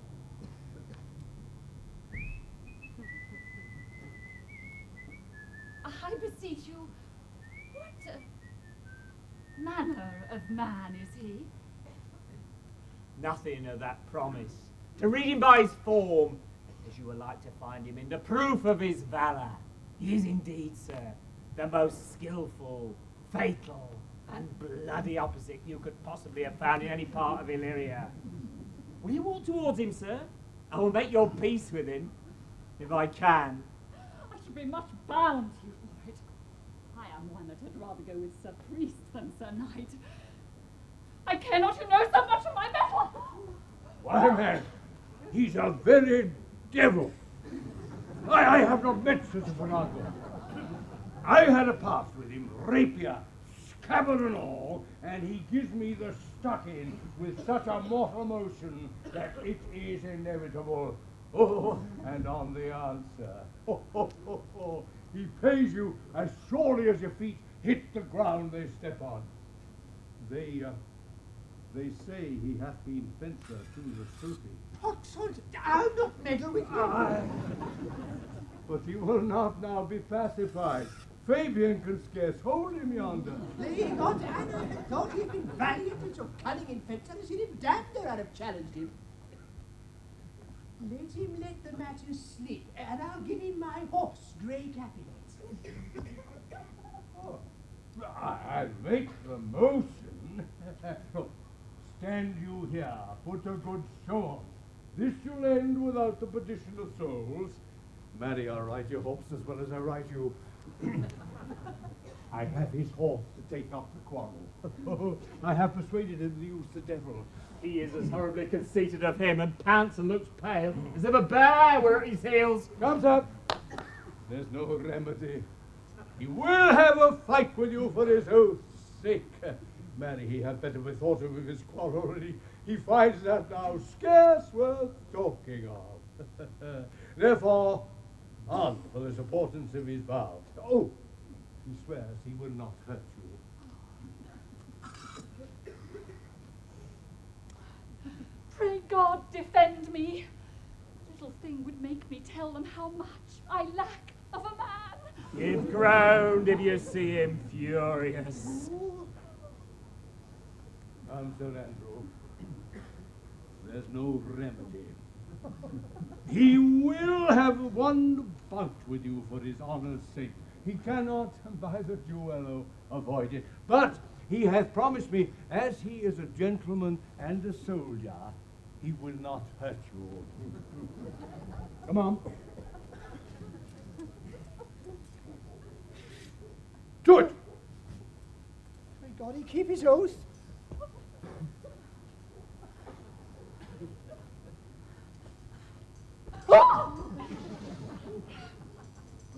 I do assure you 'tis against my will. Put up your sword. If this young gentleman have done offence, I take the fault on me. But if you offend him, I for him defy you. You, sir? Why, what are you? One, sir, that for his love dare yet do more than you have been bragged that he will. Nay, if you be an undertaker, I am for you. Call Gussato, behold! Here come the officers! I'll be with you anon. Pray, sir, put down your sword if you please. Will I? And for that I promised you, I'll be as good as my word. He will bear you easily and reigns well. This is the man to thy office. Antonio, I arrest thee at the suit of Count Orsino. You do mistake me, sir. No, sir, no jot. I know your favour well, though now you have no sea cap on your head. Take him away. He knows I know him well.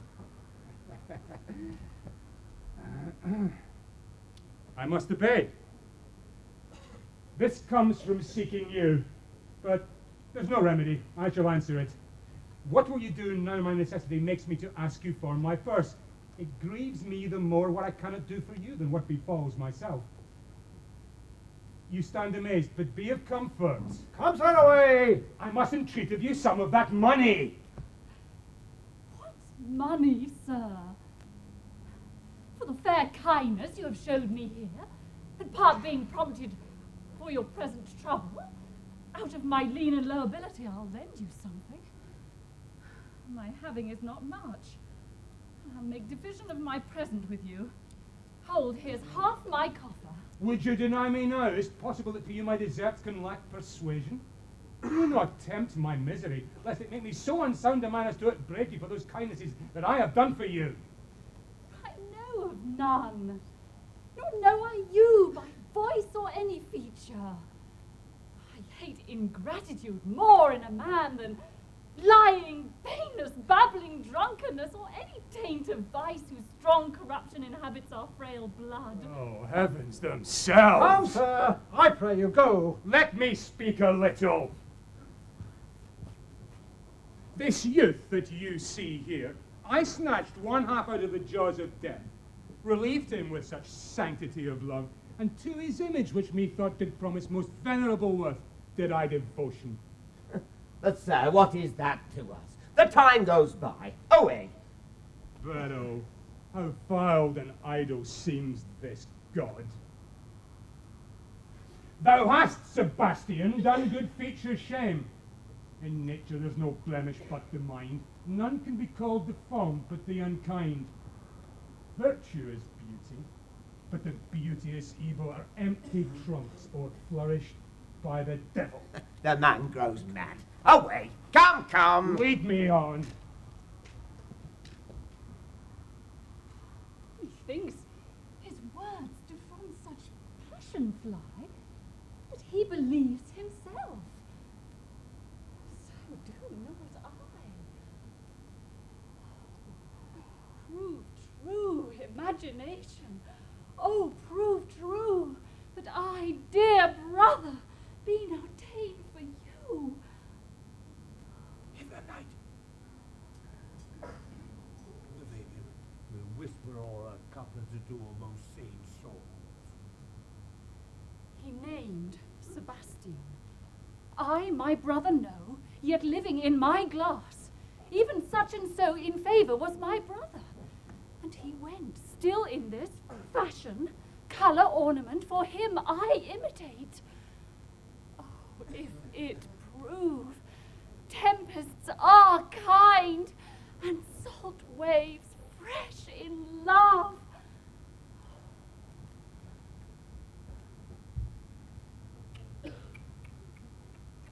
A very dishonest, paltry boy.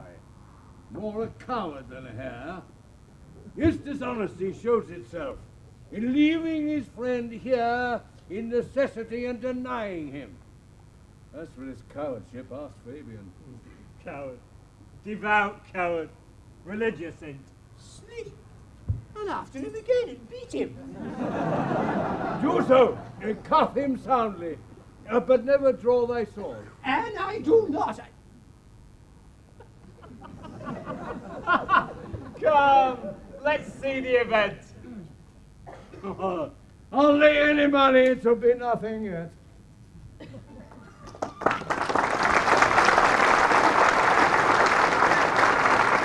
Will you make me believe I am not sent for you? Go to, thou art a foolish fellow, thou knowest not me. Well held out, faith. No, I do not know you, nor am I not sent to you by my mistress to bid you come speak with her, nor is your name not Master Cesario, nor this is not my nose neither. Nothing that is so is so. I prithee, vent thy folly somewhere else. Let me be clear of thee. Vent my folly. He's heard this word of some great man and now applies it to a fool. Vent my folly. I'm afraid this great love of the world may prove a cockney. I prithee, sir, ungird thy strangeness. Tell me what I shall vent to my lady. Shall I vent to her that thou art coming? I prithee, foolish Greek, depart from me. Give money for thee. If you tarry longer, I shall give worse payment. These wise men that do give fools money give themselves good report after 14 years' purchase. Now, sir, have I met you again? There's me! In there are all the people! I'll throw your dagger all the house. I will to my lady straight. I would not bid some of your shoes for tuppence. Let him alone. I'll go another way to work with him. I'll have an action of battery on him if there be any law in Illyria. Though I struck him first, yet it's no matter for that. Charge thee, halt! Thy hand! I will not let thee go. Come on, soldier, you're well fresh, come on. I will be free from thee! What wouldst thou now? If thou darest temper me further, draw thy sword! What? Nay, I'll have an ounce or two of this Malabar blood from you.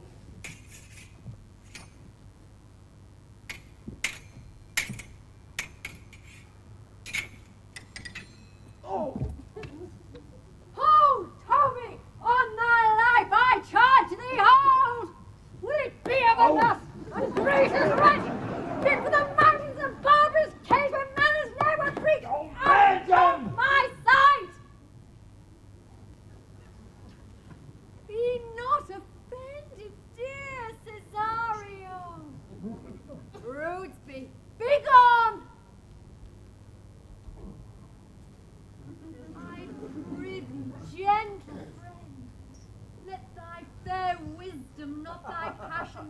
nay, in this uncivil and unjust extent against thy queen.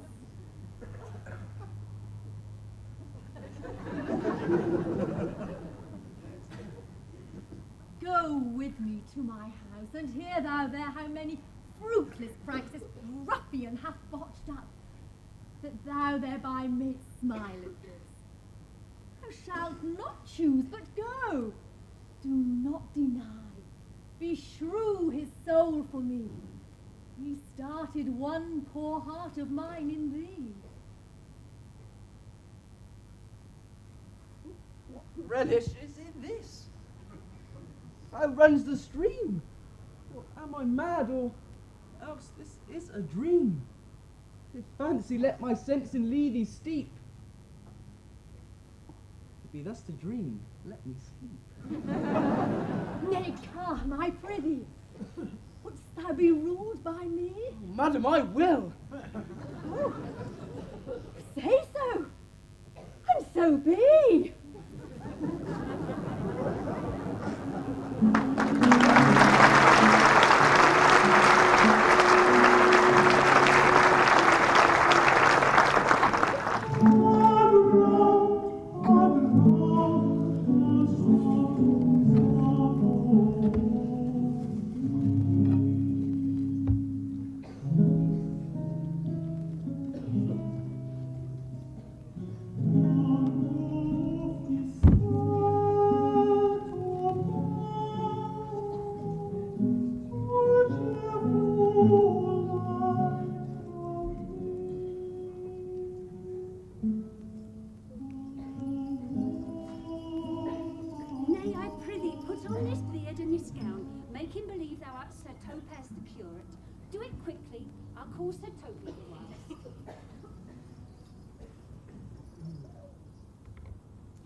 Well, I will put it on, and I will dissemble myself in it.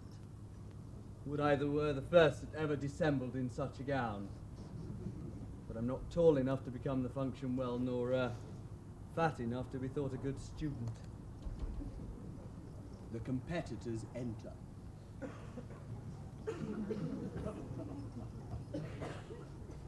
Buenos dias, Sir Toby.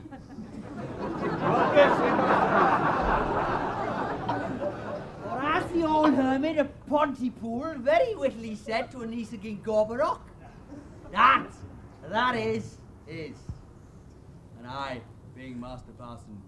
A Master Parson? For what is that but that, and is but is? To him, Sir Toby. What I say? Peace in this prison? The knave can't have eaten well, a good knave. Who calls there? Sir Topaz, the curate, who comes to call on Malvolio, the lunatic. Sir Topaz, good Sir Topaz, go to my lady. Out hyperbolical scene! How vexest thou this man? Speakest thou of nothing but ladies? Well said, Master Parson. Sir Topaz, never was man thus wrong. Good Sir Topaz, do not think I'm mad. They've laid me here in hideous darkness. Aye, thou dishonest Satan!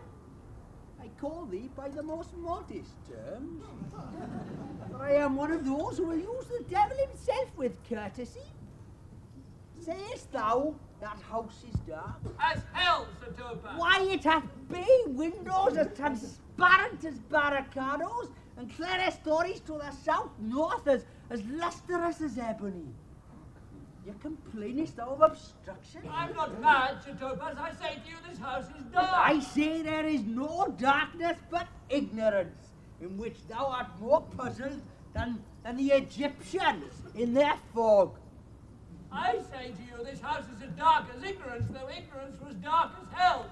And I say there was never man thus wrong. I'm no more mad than you are. Make trial of it in any constant question.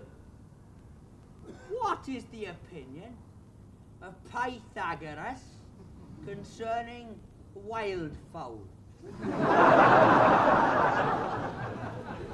and the soul of our grandam might haply inhabit a bird. What thinkest thou of his opinion?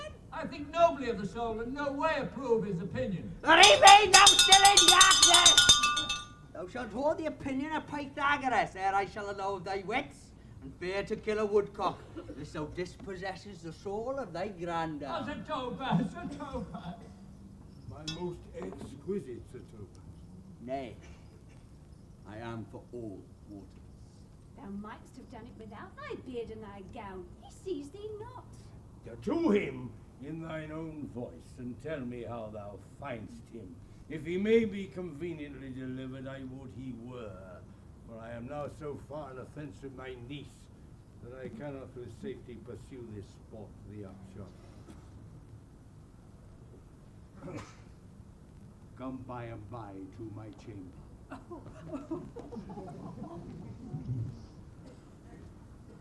Hey, Robin, jolly Robin, tell me how my lady does. Fool! My lady is unkind, pity. Fool! Alas, why is she so? Fool, I say! Who calls? Good fool! As ever thou wilt deserve well at my hands, help me to light, pen, ink, and paper. As I am a gentleman, I will live to be thankful to thee for it. Master Malvolio? Aye, good fool. Alas, sir, how fell you beside your 5 wits? Fool, there was never man so notoriously abused. I'm as well in my wits, fool, as thou art. But as well, then thou art mad indeed if thou have no more wits than a fool. They've here profited me, keep me in darkness, and send ministers to me, asses, and do all they can to face me out of my wits. Advise what you say, sir. The minister is hereby. Malvolio, Malvolio, thy wits the heavens restore, endeavour thyself to sleep, and refrain thy vain bibble babble. Sir Topaz. Maintain no words with him, good fellow. Who I, sir? Not I, sir. God by you, good Sir Topaz. Marry, amen. I will, sir. I will. Fool, fool, fool, I say. Alas, sir, be quiet. I am shent for speaking to you. Fool, I tell you I'm as well in my wits as any man in Illyria. Would that you were, sir. By this hand I am. Fool, help me to some light, pen and paper, and convey what I shall set down to my lady. It shall advantage thee more than ever the bearing of letter did. I will help you to it. But tell me true.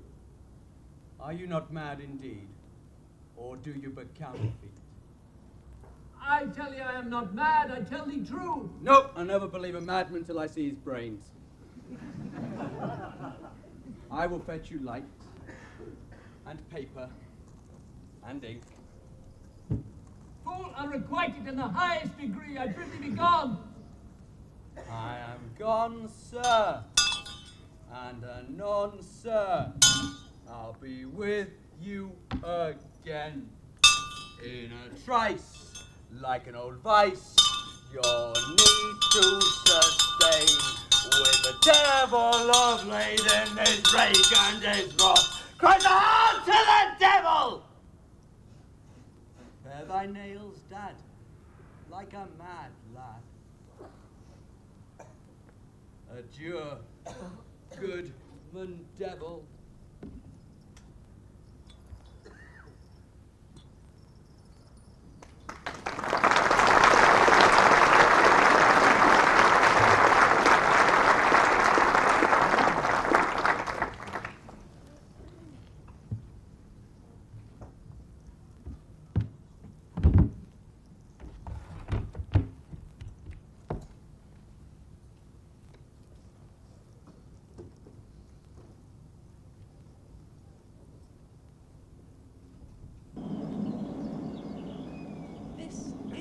Air. And that is the glorious sun. This is the pearl she gave me. I do feel it and see it. And though it is wonder that enwraps me thus yet, it is madness. Where's Antonio then? I could not find him at the elephant, yet there he was. And there I found his credit that he did range the town to seek me out. His counsel now might do me golden service. Although my soul disputes well with my sense that this may be some error, but no madness. Yet doth this accident and flood of fortune so far exceed all instance, all discourse, that I am ready to distrust mine eyes and wrangle with my reasons that persuades me to any other trust, that I am man, or else the lady's man.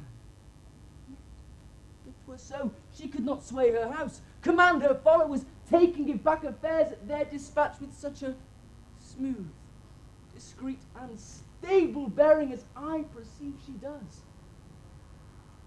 There's something in it that is deceivable. But here comes the lady.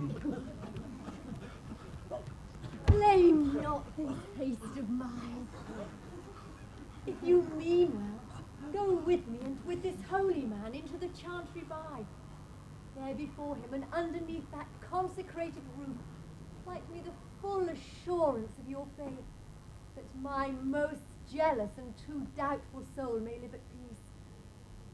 Ye shall conceal it, whiles you are willing it shall come to note what time we will our celebration keep according to my birth. What do you say?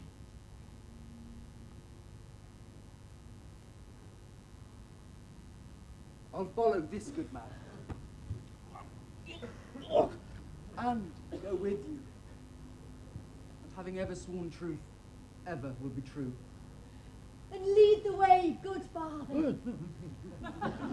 Heaven so shine, that they may fairly note this act of mine.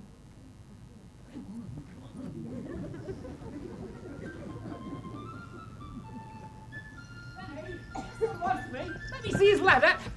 Good Master Fabian, grant me another request. Anything? Do not desire to see this letter.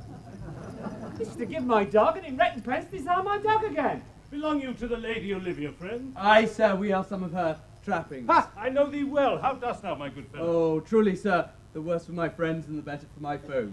No, just the contrary, the better for thy friends. Marry, sir, no, the worse. Well, how can that be? Marry, sir, they praise me and make an ass of me. Now my foes tell me plainly I am an ass. So by my foes I profit in the knowledge of myself, and by my friends I am abused. So, conclusions to be as kisses, your 4 negatives make you 2 affirmatives. The worse for my friends and the better for my foes. Why, this is excellent. Marry, sir, no. Though it please you to be one of my friends. Thou should not be the worse for me. There's go. But that it would be double dealing, sir. I would you could make it another. You give me ill counsel. Oh, put your grace in your pocket for this once, sir, and let your flesh and blood obey it. Well, I'll be such a sinner to be a double dealer. There's another. Primo. Secundo. Tertio is a very good place, sir. The saying is, the third pays for all. The triplex, sir, is a very tripping measure. Or the bells of St. Bennet, sir, may put you in mind of 1, 2, 3. You can fool no more money out of me at this throw. If you will let your lady know I'm here to speak with her, and bring her along with you, it may awake my bounty further. Marry, sir, lullaby to your bounty till I come again. I go, sir. But I would not have you think my desire of having is the sin of covetousness. But as you say, sir, lullaby to your bounty till I come again. Here comes the man, sir, that did rescue me. That face of his I do remember well. Yet when I saw it last, it was besmeared as black as Vulcan in the smoke of war. A bawbling vessel was he captain of shallow draught and bulk unprizable, with which such scatheful grapple did he make with the most noble bottom of our fleet, that very envy and the tongue of loss cried fame and honour. What's the matter? Orsino, this is that Antonio that took the Phoenix and her fraud from Candy. And this is he that did the tiger board when your young nephew Titus lost his leg. Here in the streets, desperate of state and shame, in private rabble did we apprehend him. He did me kindness, sir, drew on my side, but in conclusion, strange speech Notable pirate, thou salt-water thief, what foolish boldness brought thee to their mercies, whom thou in terms so bloody and so dear hast made thine enemies? Orsino, noble sir, be pleased that I shake off these names you give me. Antonio never yet was thief or pirate, though I confess on basin grounds enough Orsino's enemy. A witchcraft drew me hither, that most ungrateful boy there by your side. From the rude seas and Leighton for me mouth did I redeem. A wrack past hope he was. His life I gave him, and did thereto add my love without retention or restraint, all his in dedication. For his sake did I expose myself, pure for his love, into the dangers of this adverse town. Drew to defend him when he was beset, where, being apprehended, his false cunning, not meaning to partake with me in danger, taught him to face me out of his acquaintance, and grew at 20 years removed thing while one would wink. Denied me mine own purse, which I'd recommended to his use not half an hour before. When came he to this town? Today, my lord, and for 3 months before, no interim, not minute's vacancy, both day and night did we keep company. Here comes the Countess. Now heaven walks on earth. But for thee, fellow, thy words are madness. 3 months this youth hath tended upon me. But more of that anon, take him aside.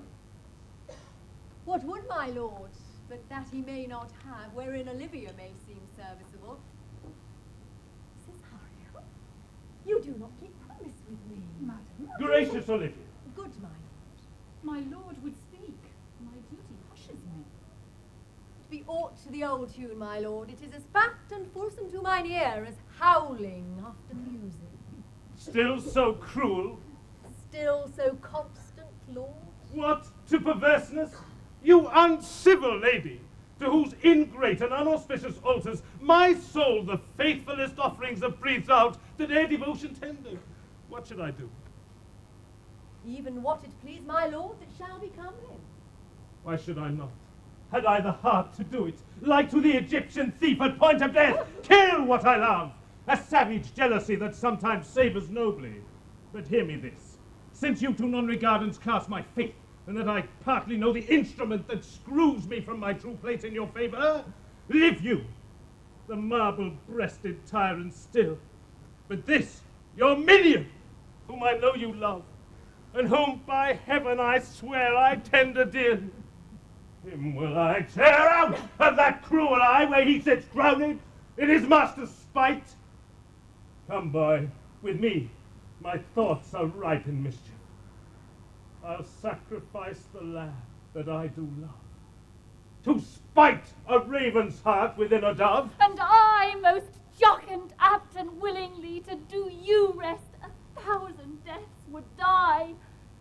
Where goes Cesario? After him I love. More than I love these eyes, more than my life, more than e'er I shall love twice. If I do vain, you witnesses above, punish my life for tainting of my love. Ay me, detested! How am I beguiled? Who does beguile you? Who does do you wrong? Hast thou forgot thyself? Is it so long? Call forth the Holy Father. Come, away. Whither, my lord? Cesario, husband! Stay! Husband? Aye, husband! Can he that deny? Her husband, sirrah! No, my lord, not I! Alas, it is the baseness of thy fear that makes thee strangle thy propriety. Fear not, Cesario. Take thy fortunes up. Be that thou knowest thou art, and then thou art as great as that thou fearest. Oh, welcome, Father. Oh, Father, I charge thee by thy reverence here to unfold what thou dost know hath newly passed between this youth and me. A contract of eternal bond of love, confirmed by the mutual joinder of your hands, attested by the holy close of lips, and strengthened by the mutual joinder of your hands, and all the ceremony of this compact sealed in my function by my testimony. Since when my watch hath told me toward my grave I have travelled but 2 hours. O thou, dissembling cub, what wilt thou be when time has sown a grizzle on thy case? Or will not else thy craft so quickly grow, that thine own trip shall be thine overthrow? Farewell. Take care, and direct thy feet, where thou and I henceforth may never meet. My lord, I do protest. Oh, do not swear. Hold little faith, though thou hast too much fear. Sergeant, send one presently to Sir Toby. What is the matter?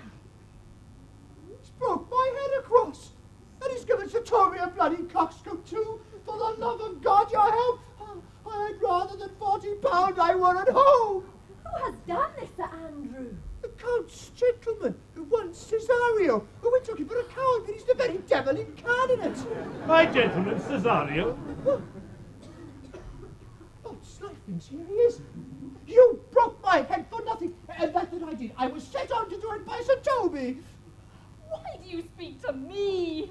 I never hurt you.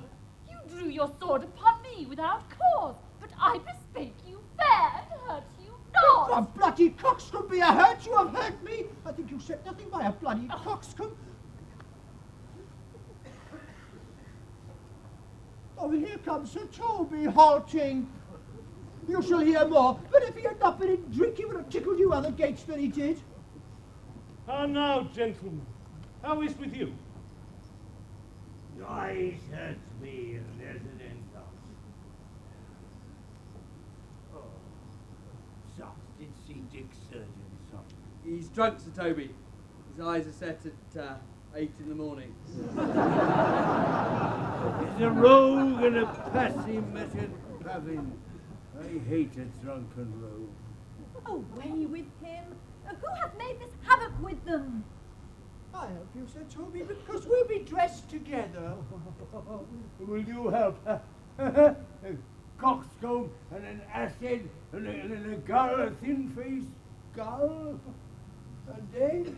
Get into bed and let his hurt be looked to.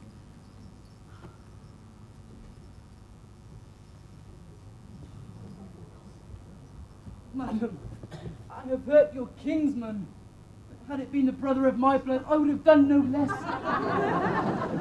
With wit and safety. Throw a strange regard upon me. By that I do perceive it hath offended you. Oh, pardon me, sweet one, even for the vows we made each other but so late ago.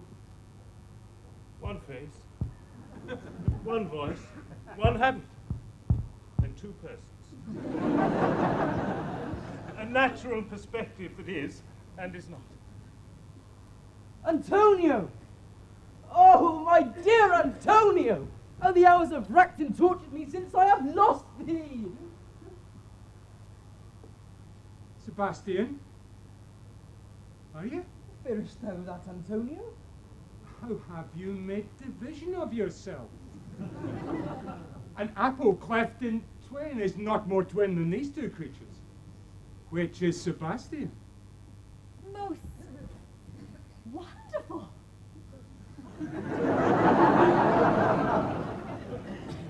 Do I stand there? I never had a brother. Who can there be that deity in my nature of here and everywhere? I had a sister, the blind waves and surges have devoured. Of charity, what kin are you to me? What name, what parentage, what countryman? Oh, Miflin. Sebastian was my father. Such a Sebastian was my brother too. So went he suited to his watery tomb. Spirits can assume both form and suit. You come to fright us. Oh, a spirit I am indeed, but in that dimension grossly clad. For you, a woman as the rest goes even, I should my tears let fall upon your cheek and say, thrice welcome, drowned Viola. My father had a mole upon his brow. And so had mine. And died that day when Viola from her birth had numbered 13 years. Oh, the record is lively in my soul. He did indeed finish his mortal at that day that made my sister 13 years. Nothing less to make us happy both, but this, my masculine, you serve to tie. Do not embrace me, till each circumstance of place, time, fortune do cohere and jump, that I am Barlow. Which to confirm, I'll bring you to a captain in this town where lie my maidens' weeds, by whose gentle help I was preserved, to serve this noble count. All the occurrence of my fortune since hath been between this lady and this lord.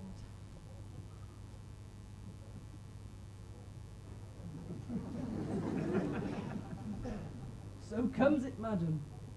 You have been mistook, but nature to a bias drew in that. You would have been contracted to a maid. Nor are you there, my life deceived, betrothed both to man and to maid. Oh, be not amazed. Right noble is his blood. If this be so, as yet the glass seems true, I shall have share in this most happy rank. Boy.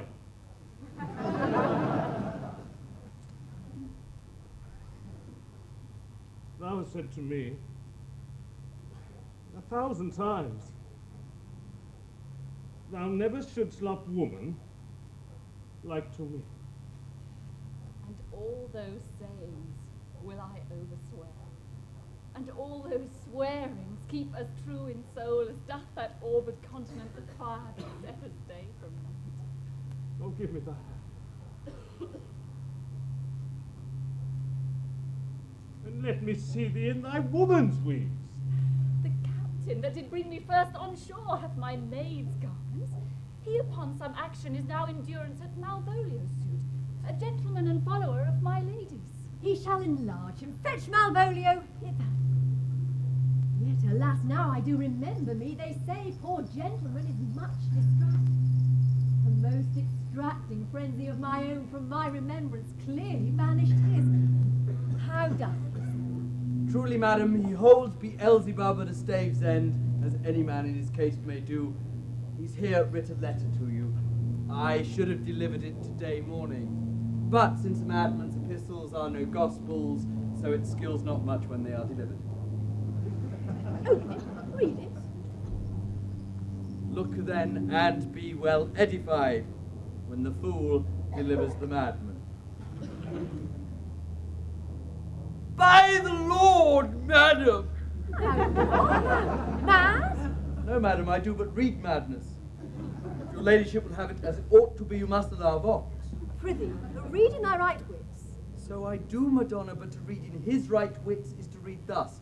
Therefore, perpend, my princess, and give ear. Read it you, Sirrah.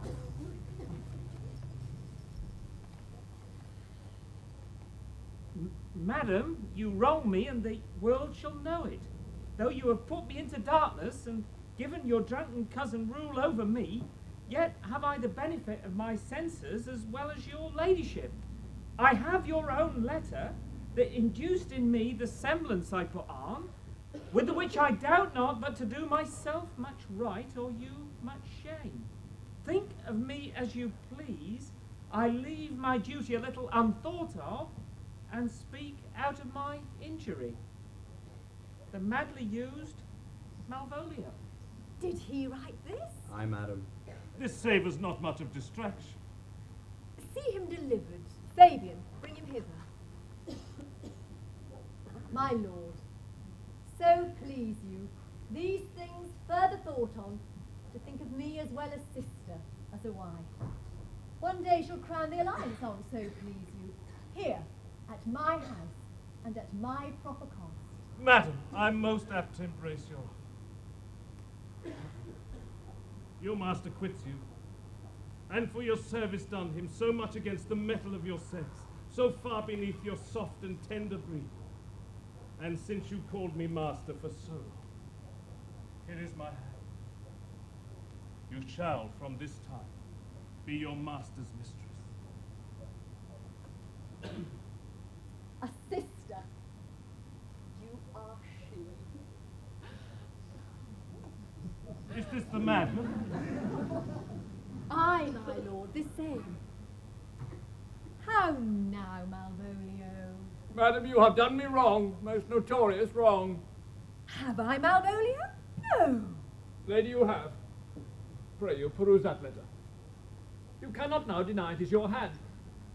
Write from it if you can, in hand or phrase, or say it is not your seal, not your invention. You can say none of this. Well, grant it then, and tell me in the modesty of honour why you have given me such clear lights of favour. Bade me come smiling and cross-gartered to you, and put on yellow stockings, and to frown upon Sir Toby and the lighter people. And acting this in an obedient hope, why have you suffered me to be imprisoned, kept in a dark house, visited by the priest, and made the most notorious geck and gull that e'er invention played upon? Tell me why. Alas, Malvolio, this is not my writing. Though I must confess, much like the character, but out of question 'tis Mariah's hand. And now I do bethink me, it was she first told me thou wast mad. Then camest in smiling, and in such forms which here were presupposed upon thee in the letter. Prithee, be content. This practice hath most shrewdly passed upon thee, but when we know the grounds and authors of it, thou shalt be both the plaintiff and the judge of thine own cause. Good madam, hear me speak, and let no quarrel nor no brawl to come taint the condition of this hour which I've wondered at. In hope it shall not, most freely I confess, myself and Toby set this device against Malvolio here, upon some stubborn and uncourteous parts we had conceived in him. Maria writ the letter, at Sir Toby's great importance, in recompense whereof he hath married her.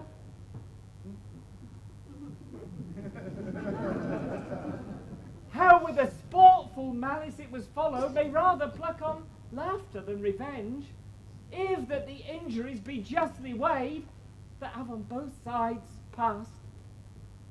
Alas, poor fool, how have they baffled thee? Why, some are born great. Some achieve greatness, and some have greatness thrust upon them. I was one, sir, in this interlude. One Sir Topaz. But that's all one. Do you not remember, madam, why laughed you at such a barren rascal and you smiled not? He's gagged. And thus the whirligig of time brings in his revenges.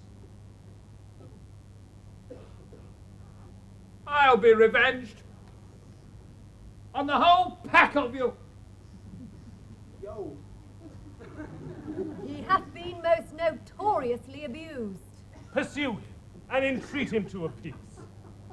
Meantime, sweet sister, we will not part from hence. Cesario, come, for so you shall be while you are a man. But when in other habits you are seen, Orsino's mistress and his fancy's queen.